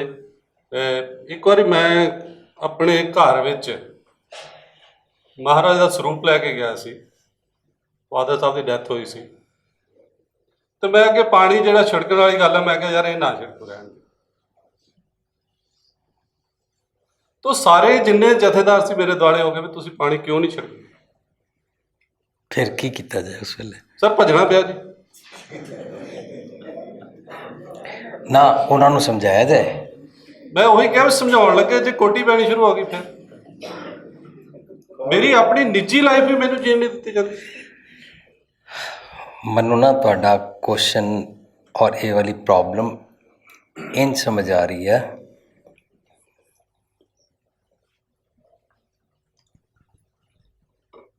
ਜਿਵੇਂ ਕਿ ਮੰਨ ਲਿਆ ਇਹ ਸੱਚ ਹੈ, ਇਸ ਸੱਚ ਤੇ ਮੈਂ ਜੀਣਾ ਹੈ, ਰਾਈਟ? ਇਸ ਸੱਚ ਤੱਕ ਜਾਣ ਵਾਸਤੇ, ਇਹਦੀ ਨੌਲੇਜ ਲੈਣ ਵਾਸਤੇ ਰਸਤੇ ਵਿੱਚ ਕਿਸੇ ਨੇ ਇੱਥੇ ਸਕੂਟਰ ਖੜਾ ਕਰ ਦਿੱਤਾ। ਇੱਥੇ 8-10 ਬੰਦਿਆਂ ਦੀ ਭੀੜ ਲੱਗੀ ਹੋਈ ਸੀ। ਇੱਥੇ ਕੋਈ ਫੁੱਲਾਂ ਵਾਲਾ ਖੜਾ ਸੀ, ਇੱਥੇ 2-4 ਗਲੀ ਦੇ ਕੁੱਤੇ ਖੜੇ ਹੋਏ ਸੀ, ਰਾਈਟ? ਮੈਂ ਇਹ ਕਹਿ ਰਿਹਾ ਵਾਂ ਇਹ ਸਕੂਟਰ, ਇਹ ਕੁੱਤੇ, ਇਹ ਫੁੱਲ, ਇਹ 8-10 ਮਨੁੱਖ, ਇਹ ਸਭ ਕਰਮ ਕਾਂਡ ਨੇ, ਹੈ ਨਾ? ਮੈਂ ਇੱਥੇ ਹੀ ਉਲਝ ਕੇ ਰਹਿ ਗਿਆ ਹਾਂ, ਇਹ ਸੱਚ ਇਗਨੋਰ ਹੋ ਗਿਆ। ਲੇਕਿਨ ਇਸ ਸੱਚ ਤੱਕ ਜੇ ਇੱਥੇ 4 ਦੇ ਬਦਲੇ 400 ਨਹੀਂ 4 ਲੱਖ ਕਰਮ ਕਾਂਡ ਔਰ ਪਖੰਡ ਖੜੇ ਕਰ ਦਿੱਤੇ ਜਾਣ, ਬਸ ਇਹਨਾਂ 'ਚ ਹੀ ਮੈਂ ਜੂਝਦੇ ਰਹਿਣਾ। ਸਰ ਮੈਂ ਬਿਲਕੁਲ ਨਹੀਂ ਜੀ, ਮੈਂ ਸੱਚ ਨੂੰ ਤੇ ਇੱਕ ਮਿੰਟ ਮੈਂ ਤੁਹਾਡੀ ਗੱਲ ਅੰਡਰਸਟੈਂਡ ਮੈਂ ਨਾ ਤੁਹਾਡੇ ਸਵਾਲ ਔਰ ਸਵਾਲ ਦਾ ਜਿਹੜਾ ਪਿੱਛੇ ਭਾਵ ਹੈ ਨਾ ਉਹ ਸਮਝ ਰਿਹਾ। ਮੇਰੀ ਬੇਨਤੀ ਹੈ ਕਿ ਇਹ ਕਰਮ ਕਾਂਡ ਦੇ ਨਾ ਪਾਖੰਡ ਹੋਰ ਵਧਾ ਦਿੱਤੇ ਜਾਣਗੇ। ਸਾਰੀ ਉਮਰ ਅਸੀਂ ਇਹ ਕਲੇਮ ਕਰਦੇ ਰਹਿ ਜਾਵਾਂਗਾ ਮੈਂ ਇਹ ਕਰਮ ਕਾਂਡ ਪਾਖੰਡ ਨਹੀਂ ਕਰਦਾ, ਹੈ ਨਾ? ਪਰ ਇਹ ਤੇ ਰਹਿ ਗਿਆ। ਇਹ ਫਰਜ਼ ਕਰੋ ਇਹਦਾ ਨਾਂ ਰੱਖ ਲਈਏ ਗੁਰੂ ਗ੍ਰੰਥ ਸਾਹਿਬ ਦੀ ਬਾਣੀ ਅਨੁਸਾਰ ਜੀਵਨ ਜਾਚ, ਇਹ ਰਹਿ ਗਈ। ਮੈਂ ਰਸਤੇ 'ਚ ਕਹਿਣਾ ਸ਼ੁਰੂ ਕਰਤਾ, ਇਹਨਾਂ ਨੇ ਮਹਿੰਦੀ ਲਾਈ ਹੋਈ ਹੈ, ਇਹ ਦੇਖੋ ਜੀ ਇਹਨਾਂ ਨੇ ਧਾਗਾ ਬੰਨਿਆ ਹੋਇਆ ਹੈ, ਇਹ ਦੇਖੋ ਜੀ ਇਹ ਵਰੀਣਾ ਮਨਾਉਂਦੇ ਨੇ, ਇਹ ਦੇਖੋ ਜੀ ਇਹ ਫੁੱਲ ਚੜਾਉਂਦੇ ਨੇ। ਇਹ ਸਾਰੀਆਂ ਜਿੱਤੀਆਂ ਚੀਜ਼ਾਂ ਕਰਮ ਕਾਂਡ ਨੇ, ਕਰਮ ਕਾਂਡ ਹੈ ਨਾ। ਬਸ ਇਹਨਾਂ ਦੀ ਖੇਡ ਲੱਗੀ ਹੋਈ ਹੈ, ਇਹਨਾਂ ਦੀ ਬੋਲ ਆਈ ਜਾ ਰਹੀ ਹੈ, ਅਸੀਂ ਬੈਟ ਮਾਰੀ ਜਾ ਰਹੇ ਹਾਂ, ਹੈ ਨਾ। ਬਜਾਏ ਇਸ ਦੇ ਕਿ ਮੈਂ ਨਾ ਹੁਣ ਇਹਨਾਂ 'ਤੇ ਆਪਣਾ ਸਮਝ ਆਇਆ ਨਾ ਕਰਾਂ। ਮੈਨੂੰ ਸਿੱਖਣਾ ਹੈ ਕਿ ਬਾਣੀ ਅੰਦਰ ਲਿਖਿਆ ਕੀ ਔਰ ਇਸ ਅਨੁਸਾਰ ਜੀਵਨ ਜਾਂਚ ਕੀ ਹੁੰਦੀ ਹੈ। ਉਹ ਰਹਿ ਜਾਏਗਾ, ਦਿਨੋਂ ਦਿਨ ਕਰਮ ਕਾਂਡ ਵੱਧਦੇ ਜਾਣਗੇ ਨਾ, ਪਹਿਲੇ ਨਾਲ ਹੋਰ ਪਖੰਡ ਵੱਧ ਰਿਹਾ ਨਾ, ਹੈ ਨਾ। ਹੁਣ ਕਿਸੇ ਨੇ ਉਹ ਛੋਟਾ ਜਹਾਜ਼ ਵੇਚਣਾ ਸ਼ੁਰੂ ਕਰ ਹੀ ਦਿੱਤਾ ਵੀ ਇਹਦੇ ਨਾਲ ਫੌਰਨ ਦਾ ਵੀਜ਼ਾ ਮਿਲਦਾ ਹੈ ਨਾ। ਹੁਣ ਕੀ ਅਸੀਂ ਜਾ ਕੇ ਉਹਨਾਂ ਨਾਲ ਪੰਗਾ ਲਈਏ? ਨਹੀਂ। ਜੇ ਉਹ ਸਾਨੂੰ ਜਹਾਜ਼ ਵੇਚਣ ਆਣ ਕੇ ਇਹਦੇ ਨਾਲ ਵੀਜ਼ਾ ਮਿਲਦਾ ਅਸੀਂ ਨਹੀਂ ਲਾਂਗੇ। ਬਸ ਮੈਂ ਕਰਮ ਕਾਂਡ ਤੇ ਨਹੀਂ ਕਰਨੇ, ਲੇਕਿਨ ਕਰਮ ਕਾਂਡ ਜੋ ਲੋਕੀ ਕਰਦੇ ਨੇ ਉਹਨਾਂ ਨਾਲ ਪੰਗਾ ਨਹੀਂ ਲੈਣਾ, ਕਿਉਂਕਿ ਮੇਰਾ ਮੇਨ ਮਕਸਦ ਹੈ ਬਾਣੀ 'ਚ ਕੀ ਲਿਖਿਆ ਹੈ। ਮੈਨੂੰ ਮੇਰੇ ਸਤਿਗੁਰ ਦੀ ਗੱਲ ਸਮਝ ਨਹੀਂ ਹੈ। ਮੇਰਾ ਸਤਿਗੁਰ ਮੈਨੂੰ ਇੱਕ ਜੀਵਨ ਜਾਂਚ ਸਿਖਾ ਰਿਹਾ, ਮੇਰਾ ਬਿਹੇਵੀਅਰ ਫਿਕਸਅਪ ਕਰ ਰਿਹਾ, ਮੇਰਾ ਬਿਹੇਵੀਅਰ ਠੀਕ ਨਹੀਂ ਹੈ। ਇਹਦੇ ਵਿੱਚ ਸਿਖਾਇਆ ਕਿ ਮੈਨੂੰ ਕ੍ਰੋਧ ਨਹੀਂ ਕਰਨਾ, ਖੈਬੜਨਾ ਨਹੀਂ ਹੈ। ਬਾਤ ਵਿਵਾਦ ਕਾਹੂ ਸਿਓ ਨਾ ਕੀਜੈ, ਰਸਨਾ ਰਾਮ ਰਸਾਇਣ ਪੀਜੈ। ਪਰ ਰਸਤੇ ਜਿਹੜੇ ਕਰਮ ਕਾਂਡ ਵਾਲੇ ਨੇ ਮੇਰੇ ਨਾਲ ਬਹਿਸਾਂ ਲੈ ਕੇ ਬੈਠ ਜਾਂਦੇ ਨੇ।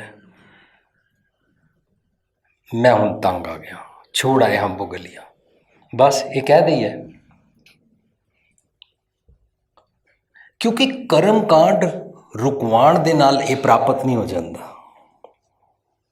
ਇਹ ਸਾਰੇ ਮੇਰਾ ਟਾਈਮ ਵੇਸਟ ਕਰਨਗੇ, ਕਰਦੇ ਹਨ, ਕਰ ਰਹੇ ਹਨ, ਹੋਰ ਵੀ ਕਰਨਗੇ। ਮੈਂ ਕਲੇਮ ਕਰਦਾ ਰਹਾਂਗਾ ਮੈਂ ਕਰਮ ਕਾਂਡ ਨਹੀਂ ਕਰਦਾ, ਪਰ ਇਹ ਸੱਚ ਤੇ ਰਹਿ ਗਿਆ, ਸਾਰੀ ਉਮਰ ਬੀਤ ਜਾਏਗੀ। ਮੈਂ ਇਹ ਨਹੀਂ ਕਹਿ ਸਕਦਾ ਕਿ ਤੁਸੀਂ ਬਾਣੀ ਨਹੀਂ ਪੜ੍ਹਦੇ, ਮੈਂ ਇਹ ਨਹੀਂ ਕਹਿ ਸਕਦਾ ਕਿ ਤੁਹਾਨੂੰ ਬਾਣੀ ਦੀ ਸਮਝ ਨਹੀਂ ਹੈ, ਮੈਂ ਇਹ ਨਹੀਂ ਕਹਿ ਸਕਦਾ ਕਿ ਤੁਹਾਡੇ ਵਿਵਹਾਰ ਬਾਣੀ ਅਨੁਸਾਰ ਨਹੀਂ ਹੈ। ਹੋ ਸਕਦਾ ਤੁਸੀਂ ਉਹਦੇ 'ਤੇ ਕੰਮ ਕਰਦੇ ਹੋ, ਹੈ ਨਾ।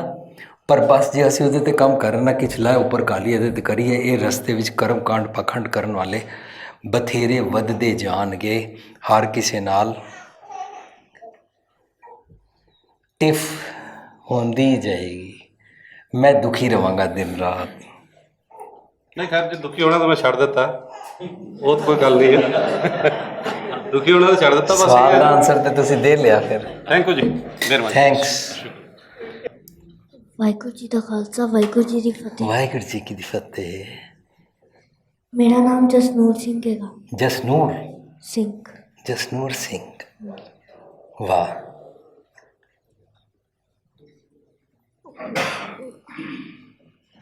ਆਪਾਂ ਗੁਰੂ ਗ੍ਰੰਥ ਸਾਹਿਬ ਜੀ ਨੂੰ ਮੱਥਾ ਟੇਕ ਕੇ ਜਦੋਂ ਆਪਾਂ ਜਾਂਦੇ ਆ, ਫਿਰ ਆਪਾਂ ਪਿੱਠ ਨਹੀਂ ਕਰਦੇ ਗੁਰੂ ਗ੍ਰੰਥ ਸਾਹਿਬ ਜੀ। ਮਗਰ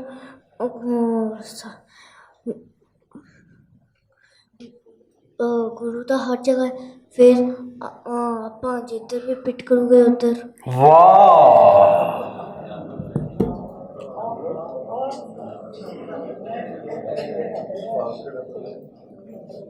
ਇਹ ਕਿਤਨਾ ਜਾਗਿਆ ਹੋਇਆ ਬੱਚਾ ਹੈ। ਇਹਦੀ ਗੱਲ ਚੋਂ ਆਨਸਰ ਨਿਕਲ ਕੇ ਆਂਦਾ ਹੈ। ਬੱਚਾ ਕਹਿ ਰਿਹਾ ਹੈ ਆਪਾਂ ਜਦੋਂ ਗੁਰੂ ਗ੍ਰੰਥ ਸਾਹਿਬ ਨੂੰ ਮੱਥਾ ਟੇਕਦੇ ਹਾਂ ਤੇ ਆਪਾਂ ਉੱਥੇ ਪਿੱਠ ਨਹੀਂ ਕਰਦੇ ਹਾਂ ਤੇ ਇਸ ਤਰ੍ਹਾਂ ਸਿੱਧਾ ਸਿੱਧਾ ਵਾਪਸ ਆਉਂਦੇ ਹਾਂ, ਲੇਕਿਨ ਜਦੋਂ ਕਹਿੰਦੇ ਨੇ ਗੁਰੂ ਸਭ ਜਗ੍ਹਾ ਹੈ ਤਾਂ ਫਿਰ ਕਿਸ ਪਾਸੇ ਪਿੱਠ ਕਰਾਂਗੇ, ਹੈ ਨਾ।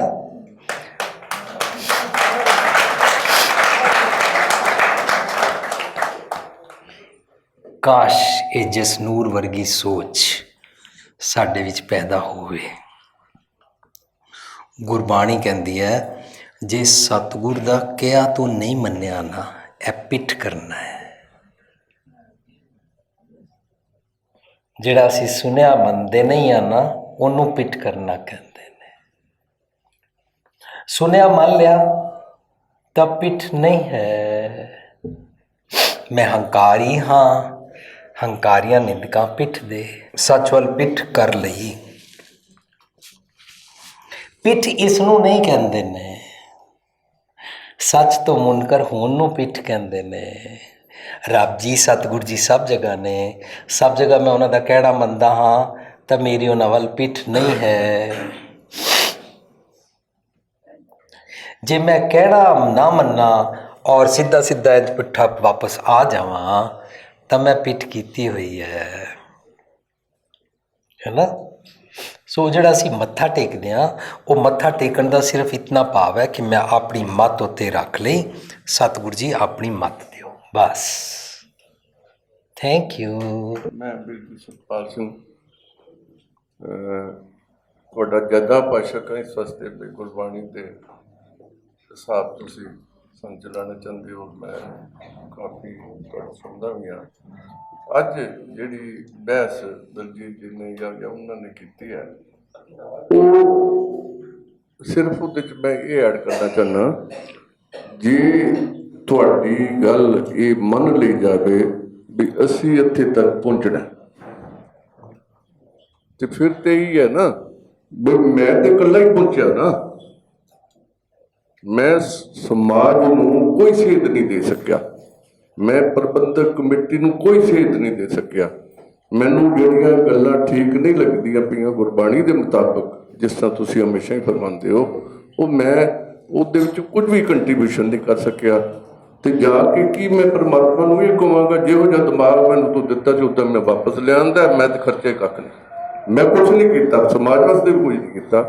ਤੇ ਜੇ ਅਸੀਂ ਗੁਰੂਆਂ ਦੇ ਜੀਵਨ ਤੇ ਚਲੇ ਜਾਂਦੇ ਹਾਂ, ਚਾਹੇ ਉਹ ਗੁਰੂ ਨਾਨਕ ਸਾਹਿਬ, ਬਾਬਰ ਬਾਣੀ ਵੀ ਉਹਨਾਂ ਨੇ ਉਚਰੀ, ਉਹਨਾਂ ਨੇ ਉਸ ਤਰ੍ਹਾਂ ਐਜ਼ ਇਟ ਇਜ਼ ਸਮਾਜ ਨੂੰ ਗੁਰਿਆ, ਇਹ ਮੰਨਿਆ ਨਹੀਂ ਹੈ। ਜੇ ਹਰਿਦੁਆਰ ਚਲੇ ਗਏ ਤਾਂ ਵੀ, ਮੱਕੇ ਚਲੇ ਗਏ ਤਾਂ ਵੀ, ਤਾਂ ਗੁਰੂ ਅਰਜਨ ਸਾਹਿਬ ਦਾ ਵੀ ਇਹੀ ਹਿਸਾਬ ਰਿਹਾ, ਗੁਰੂ ਗੋਬਿੰਦ ਸਿੰਘ ਹੋਰਾਂ ਦਾ ਵੀ ਉਹੀ ਹਿਸਾਬ ਰਿਹਾ ਬਈ ਉਹਨਾਂ ਐਜ਼ ਇਟ ਇਜ਼ ਕਿਸੇ ਗੱਲ ਨੂੰ ਨਹੀਂ ਮੰਨਿਆ।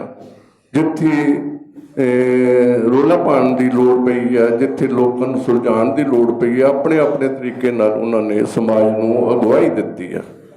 ਹੁਣ ਉਹ ਸਵਾਲ ਫਿਰ ਹਾਲੇ ਜਵਾਬ ਨਹੀਂ ਦਿੱਤਾ ਗਿਆ।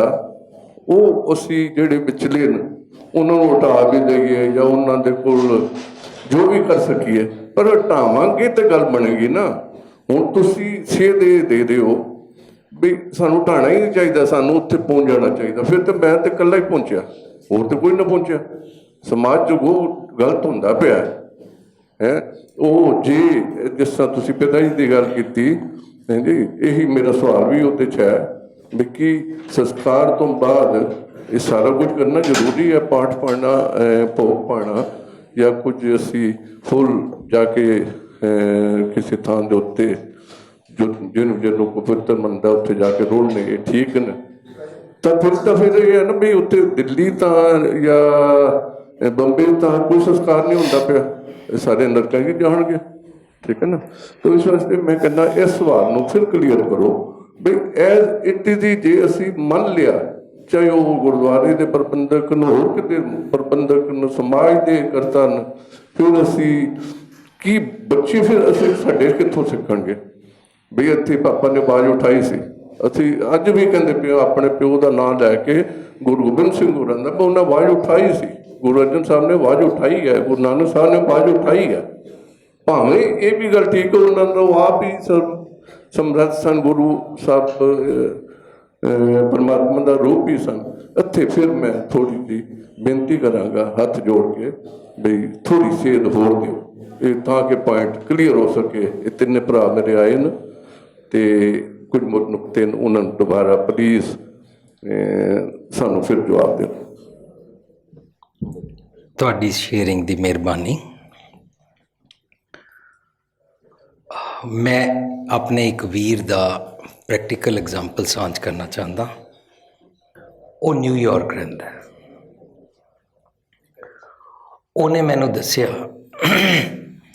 ਕਿ ਵੀਰ ਜੀ ਮੇਰਾ ਦਿਲ ਕਰਦਾ ਮੈਂ ਤੁਹਾਡੇ ਨਾਲ ਸਾਰੀ ਜਗ੍ਹਾ ਵਰਲਡ ਵਾਈਡ ਪ੍ਰੋਗਰਾਮਾਂ 'ਤੇ ਜਾਇਆ ਕਰਾਂ, ਪਰ ਮੈਂ ਜਾ ਨਹੀਂ ਸਕਦਾ ਕਿਉਂਕਿ ਮੈਂ ਇਹ ਨਿਊਯਾਰਕ ਦੇ ਗੁਰਦੁਆਰੇ ਦਾ ਸਕੱਤਰ ਹਾਂ।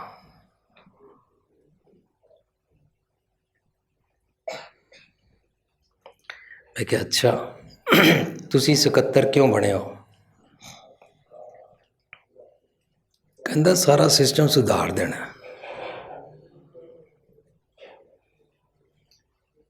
ਅੱਛਾ,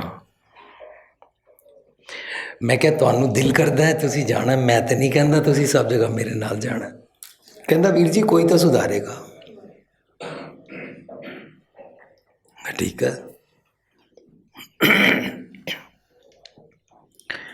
ਮੈਨੂੰ ਪੁੱਛਿਆ ਗੁਰਬਾਣੀ ਤਾਂ ਬਹੁਤ ਡੂੰਘਾ ਸਮੁੰਦਰ ਹੈ, ਇਹਦੇ ਵਿੱਚ ਰਤਨ ਜਵਾਹਰ ਮਾਣਿਕ ਨੇ ਇੱਕ ਓਂਕਾਰ ਸਤਨਾਮ ਕਰਤਾ ਪੁਰਖ, ਪੁਰਖ ਦੇ ਖੱਖੇ ਥੱਲੇ ਔਂਕੜ ਕਿਉਂ ਲੱਗੀ ਹੈ ਪਤਾ ਹੈ? ਕਹਿੰਦਾ ਨਹੀਂ, ਇਹ ਨਹੀਂ ਪਤਾ।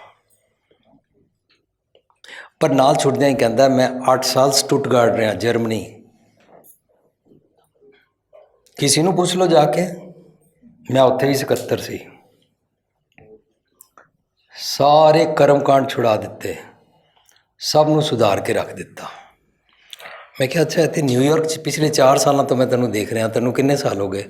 ਕਹਿੰਦਾ ਕਰੀਬਨ 5 ਸਾਲ ਹੋ ਗਏ, ਸਟੁੱਟਗਾਰਟ ਤੋਂ ਮੈਂ ਆ ਗਿਆ। ਇਹ ਹੁਣ ਕੀ ਹਾਲ ਹੈ? ਕਹਿੰਦਾ ਫਿਰ ਸਭ ਕੁਝ ਵਿਗੜ ਗਿਆ। ਅੱਛਾ ਫਿਰ? ਨਹੀਂ ਪਰ ਹੁਣ ਵੀਰ ਜੀ ਮੈਂ ਇੱਥੇ ਰਹਿੰਦਾ ਨਾ, ਹੁਣ ਇੱਥੇ ਮੈਂ ਸਵਾਰਨਾ। ਮੈਂ ਕਿਹਾ ਫਿਰ ਦੇਖ ਲੈ, ਸਟੁੱਟਗਾਰਟ ਤੂੰ 8 ਸਾਲ ਸੇਵਾ ਕੀਤੀ, ਉਹ ਤੇ ਸਭ ਕੁਝ ਸਵਾਰ ਆਇਆ, ਤੇਰੇ ਪਿੱਛੋਂ ਵਿਗੜ ਗਿਆ, ਤੇ ਇੱਥੇ ਵੀ ਅੱਜ ਨਹੀਂ ਤੇ ਕੱਲ੍ਹ ਤੇਰਾ ਝਗੜਾ ਹੋ ਹੀ ਜਾਣਾ।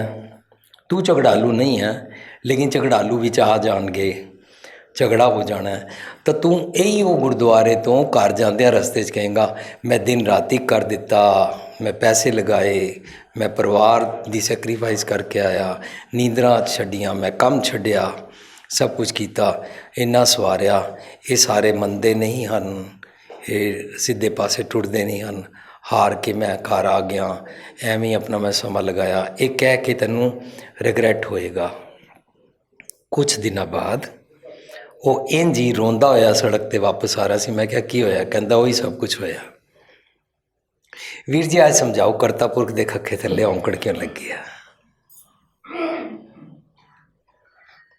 ਇਹ ਤਾਂ ਇੱਕ ਗ੍ਰਾਮਰ ਦਾ ਪੱਖ ਹੈ ਨਾ, ਪਰ ਇਤਨੀ ਕੀਮਤੀ ਗੁਰਬਾਣੀ ਰਹਿ ਜਾਏਗੀ ਜਿਹਦੇ ਅਸੀਂ ਸਿੱਖਾਂ। ਮੈਂ ਤੁਹਾਨੂੰ ਮਨਾ ਨਹੀਂ ਕਰ ਸਕਦਾ ਕਿ ਤੁਸੀਂ ਇਹ ਰੋਕੋ ਜਾਂ ਨਾ ਰੋਕੋ, ਮੈਂ ਨਹੀਂ ਕਹਿ ਸਕਦਾ ਕਿ ਤੁਸੀਂ ਗਲਤ ਹੋ, ਪਰ ਸਾਰੀ ਦੁਨੀਆ ਨੂੰ ਕਰਮ ਕਾਂਡ ਛੁਡਾ ਕੇ ਅਲਟੀਮੇਟਲੀ ਗੁਰਬਾਣੀ ਨਾਲ ਜੋੜਨਾ। ਤੇ ਗੁਰਬਾਣੀ 'ਚ ਜੋ ਲਿਖਿਆ ਉਹ ਮੈਨੂੰ ਨਹੀਂ ਆਉਂਦਾ, ਤੇ ਮੈਂ ਲੋਕਾਂ ਦੇ ਕਰਮ ਕਾਂਡ ਛੁਡਾ ਲਏ ਤਾਂ ਲੋਕੀ ਵੀ ਇੱਥੇ ਨਹੀਂ ਇਹਦੇ 'ਤੇ ਜੀ ਪਾਉਣਗੇ, ਮੈਂ ਵੀ ਨਹੀਂ ਜੀ ਪਾ ਰਿਹਾ। ਇਸ ਤਰ੍ਹਾਂ ਹੀ ਕਰਦੇ ਰਹਾਂਗੇ, ਕਿਉਂਕਿ ਕਰਮ ਕਾਂਡ ਵਾਲੇ ਤਾਂ ਪਖੰਡ ਹੋਰ ਵਧਾਈ ਜਾਣਗੇ।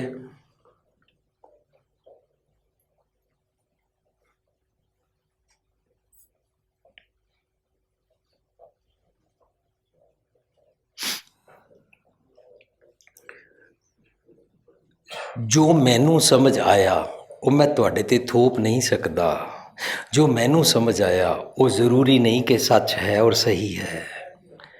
ਤੁਸੀਂ ਕਰਕੇ ਵੇਖ ਲਵੋ, ਜਿਹਦੇ ਨਾਲ ਫਰਸਟ੍ਰੇਸ਼ਨ ਆਏ, ਜਿਹਦੇ ਨਾਲ ਮਨ ਨੂੰ ਦੁੱਖ ਪਹੁੰਚੇ ਔਰ ਸੁਧਰਨ ਵਾਲੇ ਸੁਧਰਨ ਵੀ ਨਾ, ਤਾਂ ਮਨ ਅੰਦਰ ਆਏਗਾ ਯਾਰ ਮੈਂ ਕਮ ਸੇ ਕਮ ਇਤਨੀ ਦੇਰ ਗੁਰਬਾਣੀ ਦਾ ਇੱਕ ਸ਼ਬਦ ਹੀ ਸਮਝ ਲਿਆ ਹੁੰਦਾ।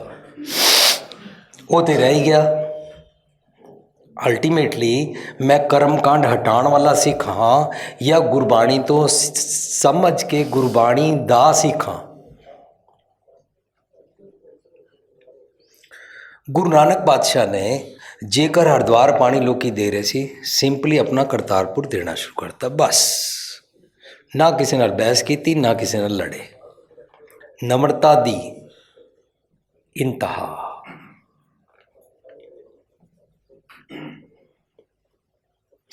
ਜਨੇਊ ਪਾਇਆ ਜਾ ਰਿਹਾ, ਉਹ ਕਹਿੰਦੇ ਨੇ ਦਿਆ ਕਪਾ ਸੰਤੋਖ ਸੂ ਜਤ ਗੰਢੀ ਸਤਵਟ।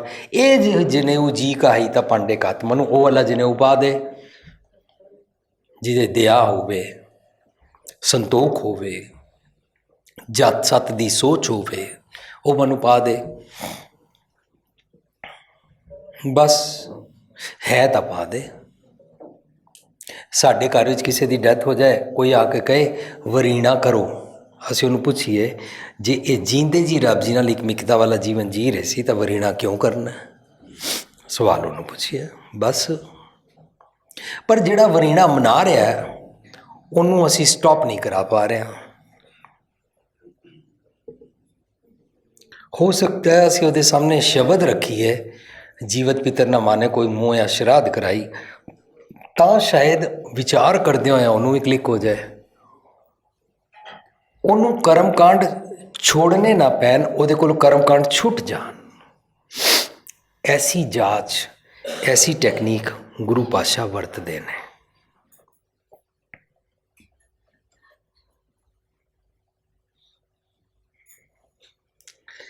ਫਿਰ ਵੀ ਤੁਸੀਂ ਜਿਹੜਾ ਉਪਰਾਲਾ ਕਰ ਰਹੇ ਹੋ ਉਹ ਸ਼ਲਾਘਾਯੋਗ ਹੈ ਕਿ ਤੁਸੀਂ ਕਰਮਾ ਕਾਂਡਾਂ ਵਾਲੇ ਪੱਖੋਂ ਜਾਗੇ ਹੋਏ ਹੋ। ਪਰ ਮੈਂ ਇਸ ਪੱਖੋਂ ਬੇਨਤੀ ਕਰ ਰਿਹਾ ਕਿ ਕਰਮਾ ਕਾਂਡਾਂ ਵੱਲੋਂ ਜਾਗ ਪੈਣਾ ਅਤੇ ਉਸ ਤੋਂ ਬਾਅਦ ਵੀ ਤੇ ਗੁਰਬਾਣੀ ਹੀ ਮੈਨੂੰ ਪੜ੍ਹਨੀ ਔਰ ਸਿੱਖਣੀ ਹੈ ਨਾ। ਤੇ ਭਾਵਨਾ ਵੀ ਤੁਹਾਡੀ ਇਹੀ ਹੋਇਆ ਕਿ ਲੋਕੀ ਵੀ ਕਰਮਾ ਕਾਂਡਾਂ ਦੇ ਚੱਕਰ ਵਿੱਚ ਨਾ ਫਸੇ ਰਹਿਣ, ਗੁਰਬਾਣੀ ਪੜ੍ਹਨ। ਇਹੀ ਹੈ ਨਾ। ਸੋ ਮੇਰਾ ਆਨਸਰ ਗਲਤ ਹੋ ਸਕਦਾ ਪਾਪਾ ਜੀ, ਤੁਹਾਡੀ ਪ੍ਰੈਕਟਿਸ ਸਹੀ ਹੋ ਸਕਦੀ ਹੈ ਪਾਪਾ ਜੀ, ਜੇ ਉਹਦੇ ਵਿੱਚ ਚੈਨ ਔਰ ਸੁੱਖ ਮਿਲਦਾ ਹੈ ਔਰ ਮੇਰੀ ਪੇਸ਼ੈਂਸ, ਸੰਤੋਖ, ਸਬਰ ਵੱਧਦਾ ਹੈ, ਮੇਰਾ ਕਾਮ ਕ੍ਰੋਧ ਅਹੰਕਾਰ ਕਾਬੂ ਆਉਂਦਾ ਹੈ, ਕਰੀ ਜਾਓ। ਮੈਂ ਤਾਂ ਨਹੀਂ ਮਨਾ ਕਰ ਰਿਹਾ ਨਾ, ਮੇਰੇ ਮਨਾ ਕਰਨ ਨਾਲ ਕੋਈ ਰੁਕੇਗਾ ਵੀ ਨਹੀਂ। ਇੱਕ ਦਿਨ ਕਿਸੇ ਨੂੰ ਇੰਝ ਕਹਿਣ ਨਾਲ ਰੁਕਦੇ ਵੀ ਨਹੀਂ ਨੇ। ਤੇ ਅਸੀਂ ਇੱਕ ਜਗ੍ਹਾ, ਇੱਕ ਗੁਰਦੁਆਰੇ ਦੀ ਸੰਗਤ ਜਾਂ ਗੁਰਦੁਆਰੇ ਦੇ ਪ੍ਰਬੰਧਕ ਜਾਂ ਕੁਝ ਲੋਕਾਂ ਦੇ ਕਰਮ ਕਾਂਡ ਤੋਂ ਉਹਨਾਂ ਨੂੰ ਰੋਕ ਵੀ ਲਏ, ਇਹਨੂੰ ਸਾਰਾ ਸਮਾਜ ਨਹੀਂ ਕਹਿੰਦੇ ਨੇ। ਪੂਰੇ ਵਰਲਡ ਦਾ ਸਮਾਜ ਹੈ, ਅਸੀਂ ਦਾਜ ਪ੍ਰਥਾ ਚਲਾਈ ਹੋਈ ਹੈ। ਪੂਰੇ ਵਰਲਡ 'ਚੋਂ ਦਾਜ ਪ੍ਰਥਾ ਖਤਮ ਕਰ ਦਈਏ ਤਾਂ ਸਾਡਾ ਪੂਰਾ ਸਮਾਜ ਸੁਧਰਦਾ ਹੈ। ਪੂਰਾ ਵਰਲਡ ਸਵਰਗ ਨਰਕ ਮਰਨ ਤੋਂ ਬਾਅਦ ਭੂਤ ਪ੍ਰੇਤ ਮੰਨਦਾ ਹੈ, ਲੋਕਾਂ ਦਾ ਦਿਮਾਗ ਇਸ ਪਾਸੇ ਜਗਾ ਦਈਏ, ਪੂਰਾ ਸਮਾਜ ਸੁਧਰਦਾ ਹੈ। ਪੂਰਾ ਵਰਲਡ ਜ਼ਾਤ ਪਾਤ ਸਿਸਟਮ ਮੰਨਦਾ ਹੈ, ਪੂਰੇ ਵਰਲਡ ਦੇ ਨਾਲ ਗੱਲ ਕਰੀਏ ਕਿ ਗੁਰਬਾਣੀ ਸਿਖਾਉਂਦੀ ਹੈ ਜ਼ਾਤ ਪਾਤ ਨਹੀਂ ਹੁੰਦੀ, ਇੱਕ ਪਿਤਾ ਇੱਕ ਕੇ ਮੁਬਾਰਕ, we all are children of God. ਸਾਰੇ ਸਮਾਜ ਤੋਂ ਜ਼ਾਤ ਪਾਤ ਦਾ ਕੋਡ ਖਤਮ ਹੋ ਗਿਆ, ਇਹਨੂੰ ਸਮਾਜ ਸੁਧਾਰਨਾ ਕਹਿੰਦੇ ਨੇ। ਲੇਕਿਨ ਪ੍ਰਥਮੇ ਮਨ ਪ੍ਰਬੁੱਧੇ ਆਪਣਾ ਪਾਛਿਆ ਵਰ ਜਾਵੇ ਮਨੂੰ, ਉਹ ਤੇ ਕਰਨਾ ਚਾਹੀਦਾ ਹੈ ਨਾ।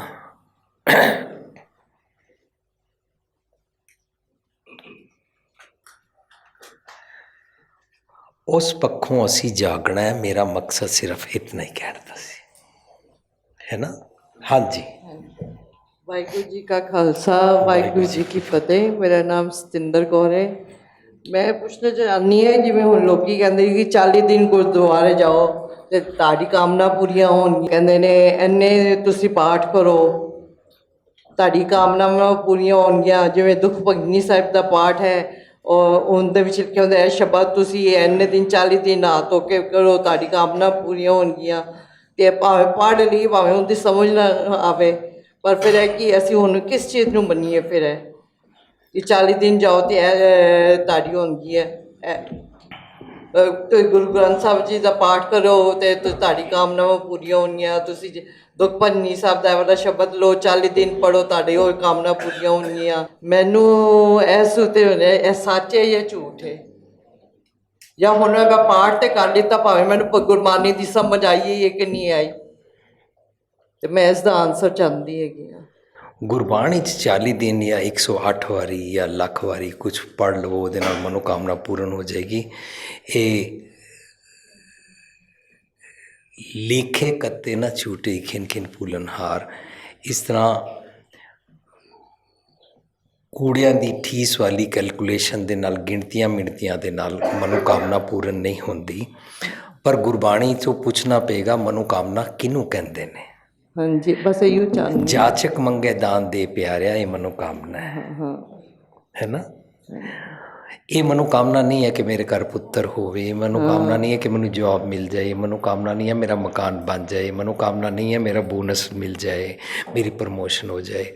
ਮਨੋਕਾਮਨਾ ਹੈ ਮਨੁ ਸੱਚ ਦਿਓ, ਆਪਣੀ ਸੁਮਤ ਬਖਸ਼ੋ, ਸਦਾ ਸਿਫਤ ਸਲਾਹ ਤੇਰੀ ਨਾਮ ਮਨ ਵਸਾਵੇ, ਮਨੂੰ ਐਸੇ ਵਾਲੀ ਸਲਾਹ ਬਖਸ਼ੋ। ਵੀਰ ਜੀ, ਸਭ ਤੋਂ ਪਹਿਲਾਂ ਮੈਂ ਐਪਰੀਸ਼ੀਏਟ ਕਰਦਾ ਹਾਂ ਕਿ ਜਿਹੜਾ ਤੁਸੀਂ ਇਹ ਐਫਰਟਸ, ਉੱਦਮ ਹੈ ਜਿਹੜਾ, ਥੈਂਕ ਯੂ। ਇਹ ਜਿਹੜੀ ਵਿਚਾਰ ਕਰਨੀ ਗੁਰਮਤਿ ਵਿਚਾਰ ਹੈ ਕਿ ਕਿਉਂਕਿ ਜੋ ਸਾਡੇ ਸੈਂਸੇ ਹਨ, ਸ਼ੰਕੇ ਹਨ, ਜਿਹੜੀ ਦੁਬਿਧਾ ਬਣ ਜਾਂਦੀ ਹੈ, ਉਹ ਦੁਬਿਧਾ ਹੀ ਸਾਨੂੰ ਟਿਕਣ ਨਹੀਂ ਦਿੰਦੀ, ਕਿਸੇ ਪਾਸੇ ਨਹੀਂ ਲੱਗਣ ਦਿੰਦੀ।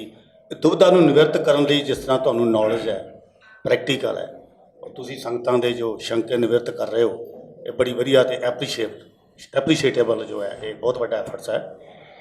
ਔਰ ਮੈਂ ਜੋ ਆਪਣਾ ਇੱਕ ਛੋਟਾ ਜਿਹਾ ਸਵਾਲ ਤੁਹਾਡੇ ਅੱਗੇ, ਕਿਉਂਕਿ ਤੁਹਾਡੀ ਨੌਲੇਜ ਤੇ ਪ੍ਰੈਕਟੀਕਲ ਵੀ ਹੈ, ਮੈਂ ਜੋ ਫੀਲ ਕਰ ਰਿਹਾ, ਮੇਰੀ ਨਹੀਂ ਹੈ ਮੈਂ ਵੈਸੇ ਕੋਈ ਅੰਤਰਜਾਮੀ ਨਹੀਂ, ਪਰ ਮੈਂ ਫੀਲ ਕਰ ਰਿਹਾ ਪਲੀਜ਼ ਕਿ ਤੁਹਾਡੀ ਨੌਲੇਜ ਔਰ ਪ੍ਰੈਕਟੀਕਲ ਹੈ।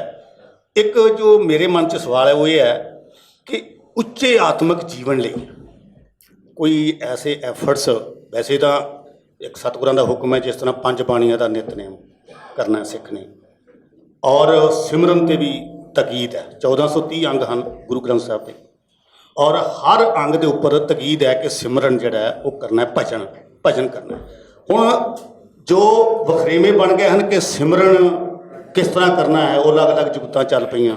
ਉਹ ਸਾਰੇ ਹੀ ਜੋ ਇੱਕ ਪੰਜਾਬੀ ਜੋ ਕਹਿੰਦੇ ਭੰਬਲ ਭੂਸਾ, ਪੰਜਾਬੀ ਦਾ ਇੱਕ ਸ਼ਬਦ ਹੈ ਭੰਬਲ ਭੂਸਾ ਜਿਹਾ, ਜਿਵੇਂ ਉਹ ਵਾਵ ਰੋਲਾ ਹੁੰਦਾ ਨਾ, ਵਾਵ ਰੋਲਾ, ਉਹ ਵਾਵ ਰੋਲਾ ਕਿਤੇ ਟਿਕਣ ਨਹੀਂ ਦਿੰਦਾ। ਔਰ ਕੋਈ ਸਿਮਰਨ ਬਾਰੇ, ਉਹ ਕੋਈ ਬਾਣੀ 'ਤੇ ਹੀ ਜ਼ੋਰ ਦੇ ਰਿਹਾ ਕਿ ਬਾਣੀ ਹੀ ਪੜ੍ਹੋ, ਬਾਣੀ ਹੀ ਪੜ੍ਹੋ। ਕੁਛ ਕਹਿੰਦਾ ਸ਼ੁਭ ਕਰਮ ਕਰੋ, ਸ਼ੁਭ ਕਰਮਾਂ 'ਤੇ ਜ਼ੋਰ ਦੇ ਰਿਹਾ। ਇੱਕ ਕਨਸੈਪਟ ਲੈ ਕੇ ਜੋ ਹੈ ਨਾ, ਉਹ ਜੋ ਕਾਫੀ ਵਖਰੇਵੇਂ ਅਤੇ ਵਾਦ ਵਿਵਾਦ ਬਣ ਰਹੇ ਜਿਹੜੇ ਨਹੀਂ ਹੋਣੇ ਚਾਹੀਦੇ।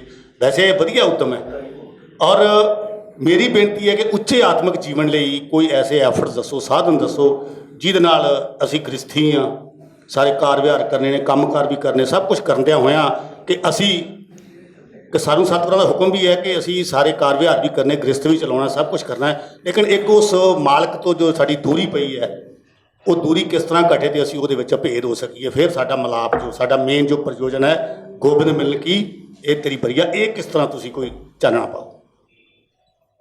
ਆਪ ਜੀ ਦਾ ਕੀ ਨਾਂ ਹੈ? ਮੇਰਾ ਨਾਮ ਜੀ ਅਜੀਤਪਾਲ ਸਿੰਘ ਹੈ। ਹਾਂਜੀ, ਅਸੀਂ ਗੁਰਬਾਣੀ 'ਚੋਂ ਸਿੱਖਦੇ ਹਾਂ, ਸਤਿਗੁਰ ਕੀ ਬਾਣੀ ਸਤ ਸਰੂਪ ਹੈ, गुरबाणी बनी है। हर जन ऐसा चाहिए जैसा हर ही होए।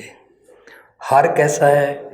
रब दे गुण दसे हुए ने एक ओंकार तो गुरु प्रसाद विच, ए वाले गुणां नूं मैं जीना है जैसा हर ही होए। ये उच्च आत्मक जीवन। जिन्हां ना विसरै नाम से किनेहिया, जिन्हां नूं रब जी भुलदे नहीं हन, विसरदे नहीं हन, वो कैसे होंदे ने? भेद न जाणो मूल साईं जिहा, वो रब्बी गुणां नाल जींदे ने, रब वर्गा जीवन जींदे ने। रब सबना दा भला मनाइंदा करदे ने, रब सब नूं गले ला लैंदा है, अवगुण कोना चितारदा गल सेती लायक।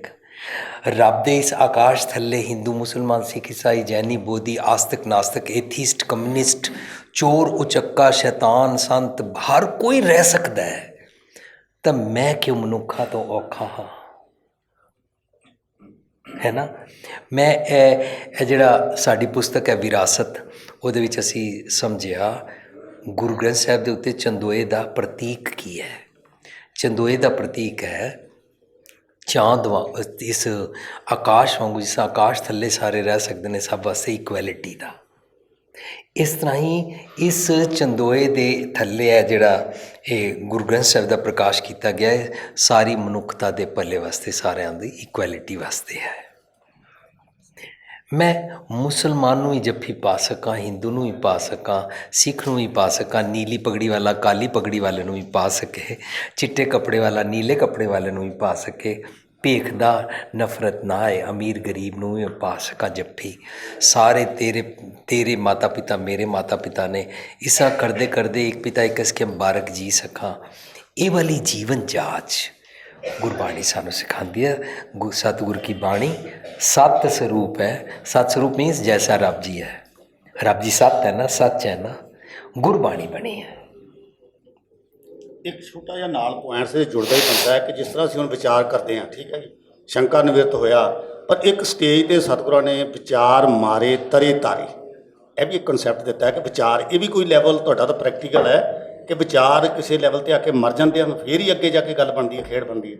ਵਿਚਾਰ ਜਿਹੜਾ ਮਨ ਸਾਡਾ ਹੈ ਨਾ, ਇਸ ਦੇ ਇਹ ਚੁੱਪ ਕਦੇ ਨਹੀਂ ਕਰਦਾ,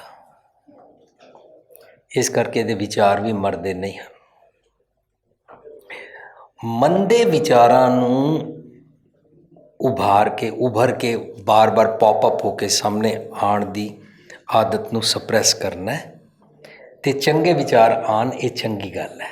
ਸਰ ਮੇਰਾ ਇਹ ਪਰਸਨਲ ਕੁਐਸਚਨ ਹੈ, ਬਾਕੀ ਜਿਵੇਂ ਕਹਿ ਸਕਦਾ ਮੈਨੂੰ ਤੁਹਾਨੂੰ ਸੁਣਿਆ ਨੂੰ ਥੋੜੀ ਚਿਰ ਹੀ ਹੋਏ ਸੀਗੇ ਤੇ ਇੱਕ ਕੁਐਸਚਨ ਤੇ ਮੇਰਾ ਕਲੀਅਰ ਹੋ ਗਿਆ ਕਿ ਗੁਰੂ ਗ੍ਰੰਥ ਸਾਹਿਬ ਨੂੰ ਪੜ੍ਹਨ ਦੇ ਲਈ ਜ਼ਰੂਰੀ ਨਹੀਂ ਹੈ ਕਿ ਆਪਾਂ ਕੋਲ ਟਾਈਮ ਲਿਮਿਟ ਹੈ। ਪਹਿਲਾਂ ਮੈਂ ਸੋਚਦਾ ਸੀਗਾ ਕਿ ਇੰਨੇ ਟਾਈਮ ਬੈਠਣਾ ਹੀ ਹੈ ਤੇ ਮੈਂ ਵੈਸੇ ਪੜ੍ਹਿਆ ਨਹੀਂ ਹੈ, ਮੈਨੂੰ ਸੁਣਨ ਵਿੱਚ ਸੀਗਾ।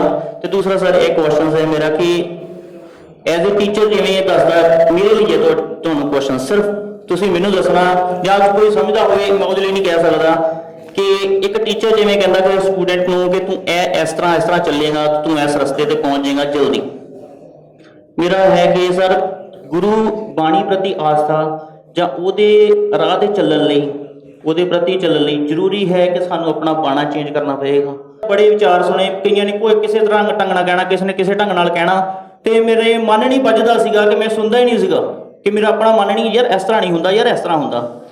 ਕਿਸੇ ਨੇ ਕੁਛ ਕਹਿਣਾ ਨਹੀਂ, ਉਹਨੇ ਇਸ ਤਰ੍ਹਾਂ ਕਿਹਾ, ਇਸ ਤਰ੍ਹਾਂ ਨਹੀਂ ਹੈ। ਇੱਕ ਹੀ ਜਗ੍ਹਾ ਤੇ ਆਣ ਕੇ ਮਨ ਟਿਕਿਆ ਤੇ ਇਹ ਵੈਸੇ ਭਰਮ ਨਹੀਂ, ਮੇਰਾ ਵਿਚਾਰ ਹੈ ਕਿ ਮੇਰਾ ਮਨ ਟਿਕਿਆ। ਮੈਂ ਸਿਰਫ ਤੁਹਾਨੂੰ ਸੁਣਿਆ ਕਿ ਵਾਕਈ ਗੱਲ ਸਹੀ ਹੈ ਕਿ ਜੀਵਨ ਹਾਊ ਟੂ ਲਿਵ, ਕਿ ਸਾਨੂੰ ਜੀਵਣਾ ਕਿਵੇਂ, ਬਾਣੀ ਦੇ ਵਿੱਚ ਇਹੀ ਦੱਸਿਆ ਗਿਆ ਕਿ ਅਸੀਂ ਜੀਵੀਏ ਕਿਵੇਂ। ਤੇ ਮੇਰੇ ਮਨ ਦੇ ਵਿੱਚ ਕੁਐਸਚਨ ਸੀਗਾ ਕਿ ਜੇ ਮੈਂ ਬਾਣੀ ਪੜ੍ਹਾਂ ਉਸ ਮੁਤਾਬਕ ਚੱਲਣ ਲਈ ਕੀ ਮੈਨੂੰ ਇਹ ਚੇਂਜ ਕਰਨਾ ਪਏਗਾ। ਜੇ ਯੈਸ, ਦੂਸਰੇ ਨਹੀਂ, ਮੈਂ ਕੁਐਸਚਨ ਨਹੀਂ ਕਿ ਜੇ ਯੈਸ ਤੇ ਹਾਂਜੀ, ਜੇ ਨੋ ਤੇ ਨੋ। ਇਸ ਤਰੀਕੇ ਨਾਲ ਆਨਸਰ ਨਹੀਂ ਦਿੱਤਾ ਜਾ ਸਕਦਾ। ਹਾਂਜੀ किस चीज़ वास्ते यस ਤੇ किस चीज़ वास्ते नो? ਮੇਰੇ ਗੁਰੂ ਜੀ ਮੈਨੂੰ ਕਹਿੰਦੇ ਹੈ ਕਿ ਬੇਟਾ ਤੂੰ ਇਹ ਕਲਾਸ ਕਰਨੀ ਹੈ ਤੇ ਜੇ ਸਪੀਡ ਨਾਲ ਚੱਲੇ ਚੰਗੇ ਨੰਬਰ ਲੈਣੇ ਹੈ ਤੇ ਤੈਨੂੰ ਇਸ ਤਰ੍ਹਾਂ ਚੱਲਣਾ ਹੀ ਪੈਣਾ, ਜਿਵੇਂ ਐਜ਼ ਅ ਟੀਚਰ ਮੰਨਦਾ ਸਰ ਨੂੰ। ਤੇ ਕਹਿੰਦੇ ਆ ਕਿ ਹਾਂ ਬੇਟਾ ਕਿ ਤੈਨੂੰ ਇਹ ਕਰਨਾ ਪੈਣਾ ਤੇ ਮੈਂ ਕਰੂੰਗਾ। ਮੈਂ ਇਸ ਕਰਕੇ ਮੈਂ ਆਪਣੇ ਲਈ ਬੋਲਿਆ ਕਿ ਮੇਰੇ ਲਈ ਹੀ ਸਿਰਫ ਕੁਐਸਚਨ ਹੈ ਤੇ ਮੇਰੇ ਲਈ ਸਿਰਫ ਆਨਸਰ ਹੋਵੇ, ਕਿ ਕੋਈ ਇਹ ਕਿੰਤੂ ਪਰੰਤੂ ਨਾ ਕਰੇ ਕਿ ਹਾਂ ਤੂੰ ਵਾਲ ਕੱਟੇ ਹੈਗੀ ਹੈ, ਤੂੰ ਦਾੜੀ ਮੁੰਨੀ ਹੈਗੀ ਹੈ ਤੇ ਬਾਕੀ ਵੀ ਉਹਨੂੰ ਸਾਰਾ ਆਨਸਰ ਦੇਣਗੇ ਕਿ ਨਹੀਂ ਤੂੰ ਕਰ ਸਕਦਾ ਮੈਂ ਜਾਂ ਨਹੀਂ ਕਰ ਸਕਦਾ, ਉਹ ਬਾਕੀ ਕਿੰਤੂ ਪਰੰਤੂ ਕਰਨ। ਸਰ ਕੁਐਸਚਨ ਕਲੀਅਰ ਹੋਇਆ ਵੈਸੇ? ਕੁਐਸਚਨ ਕਲੀਅਰ ਕਰਨ ਤੋਂ ਪਹਿਲਾਂ ਤੁਸੀਂ ਮੈਨੂੰ ਦੱਸੋ। एक मिनट जी, कोई गल। ਕੁਐਸਚਨ ਕਲੀਅਰ ਹੋਇਆ ਹੈ ਨਹੀਂ ਹੋਇਆ, ਤੁਸੀਂ ਆਪਣਾ ਨਾਮ ਬੋਲੋ। ਬਲਜੀਤ। ਹਾਂ ਬਲਜੀਤ ਜੀ, ਤੁਸੀਂ ਇੱਥੇ ਸਭ ਨੂੰ ਇਹ ਮਨਾਉਣ ਆਏ ਹੋ ਕਿ ਵੀ ਮੈਂ ਜਿੱਦਾਂ ਮਰਜ਼ੀ ਕਰਦਾ, ਮੈਨੂੰ ਕੋਈ ਕੁਛ ਨਾ ਕਹੇ? ਨਹੀਂ ਸਰ, ਮੈਂ ਸਮਝੇ ਨਹੀਂ ਤੁਸੀਂ ਕਿ ਨਹੀਂ, ਪਹਿਲਾਂ ਇਹਦਾ ਜਵਾਬ ਦੇ ਦਿਓ। ਹਾਂਜੀ ਸਰ। ਮੈਂ ਤੁਹਾਡੇ ਕੁਐਸਚਨ ਨਾ ਪੂਰਾ ਸਮਝ ਗਿਆ। ਠੀਕ ਹੈ ਸਰ। ਮੇਰਾ ਸਵਾਲ ਹੈ ਤੁਹਾਨੂੰ। ਹਾਂਜੀ ਹਾਂਜੀ। ਤੁਸੀਂ ਇਹਨਾਂ ਸਭ ਨੂੰ ਸੁਨੇਹਾ ਦੇਣ ਆਏ ਹੋ? ਨਹੀਂ ਸਰ। ਫਿਰ ਇਹਨਾਂ ਨੂੰ ਛੋੜ ਦਿਓ। ਠੀਕ, ਹਾਂਜੀ ਠੀਕ ਹੈ। ਹਾਂਜੀ। ਹੁਣ ਜੇ ਬਾਣੀ ਪੜ੍ਹਨ ਤੋਂ ਬਾਅਦ, ਬਾਣੀ ਸਮਝਣ ਤੋਂ ਬਾਅਦ ਉਸ ਦੇ ਅਮਲੀ ਜੀਵਨ ਨੂੰ ਜੀਣ ਤੇ ਜੇ ਤੁਹਾਡਾ ਸ਼ੇਵ ਕਰਨਾ ਛੁੱਟ ਜਾਏ ਠੀਕ ਹੈ ਤਾਂ ਜੋ ਕਿਸੇ ਨੇ ਤੁਹਾਨੂੰ ਕਿਹਾ ਸੀ ਉਹਦੇ 'ਚ ਔਰ ਉਹਦੇ 'ਚ ਕੀ ਫਰਕ ਨਿਕਲਿਆ? ਨਹੀਂ ਰੱਖ ਕੇ ਸ਼ੁਰੂ ਕਰੀਏ ਨਾ ਤੁਸੀਂ, ਮੈਂ ਕਿਹਾ ਛੁੱਟ ਜਾਏ, ਹਾਂਜੀ। ਤੁਸੀਂ ਤਾਂ ਨਹੀਂ ਰੱਖੇ ਨਾ। ਇਹ ਆਈਬ੍ਰੋ ਤੁਸੀਂ ਰੱਖੇ ਹੋਏ ਨੇ? ਰੱਖੀ ਹੋਈ ਹੈ? ਆਟੋਮੈਟਿਕਲੀ ਹੈ।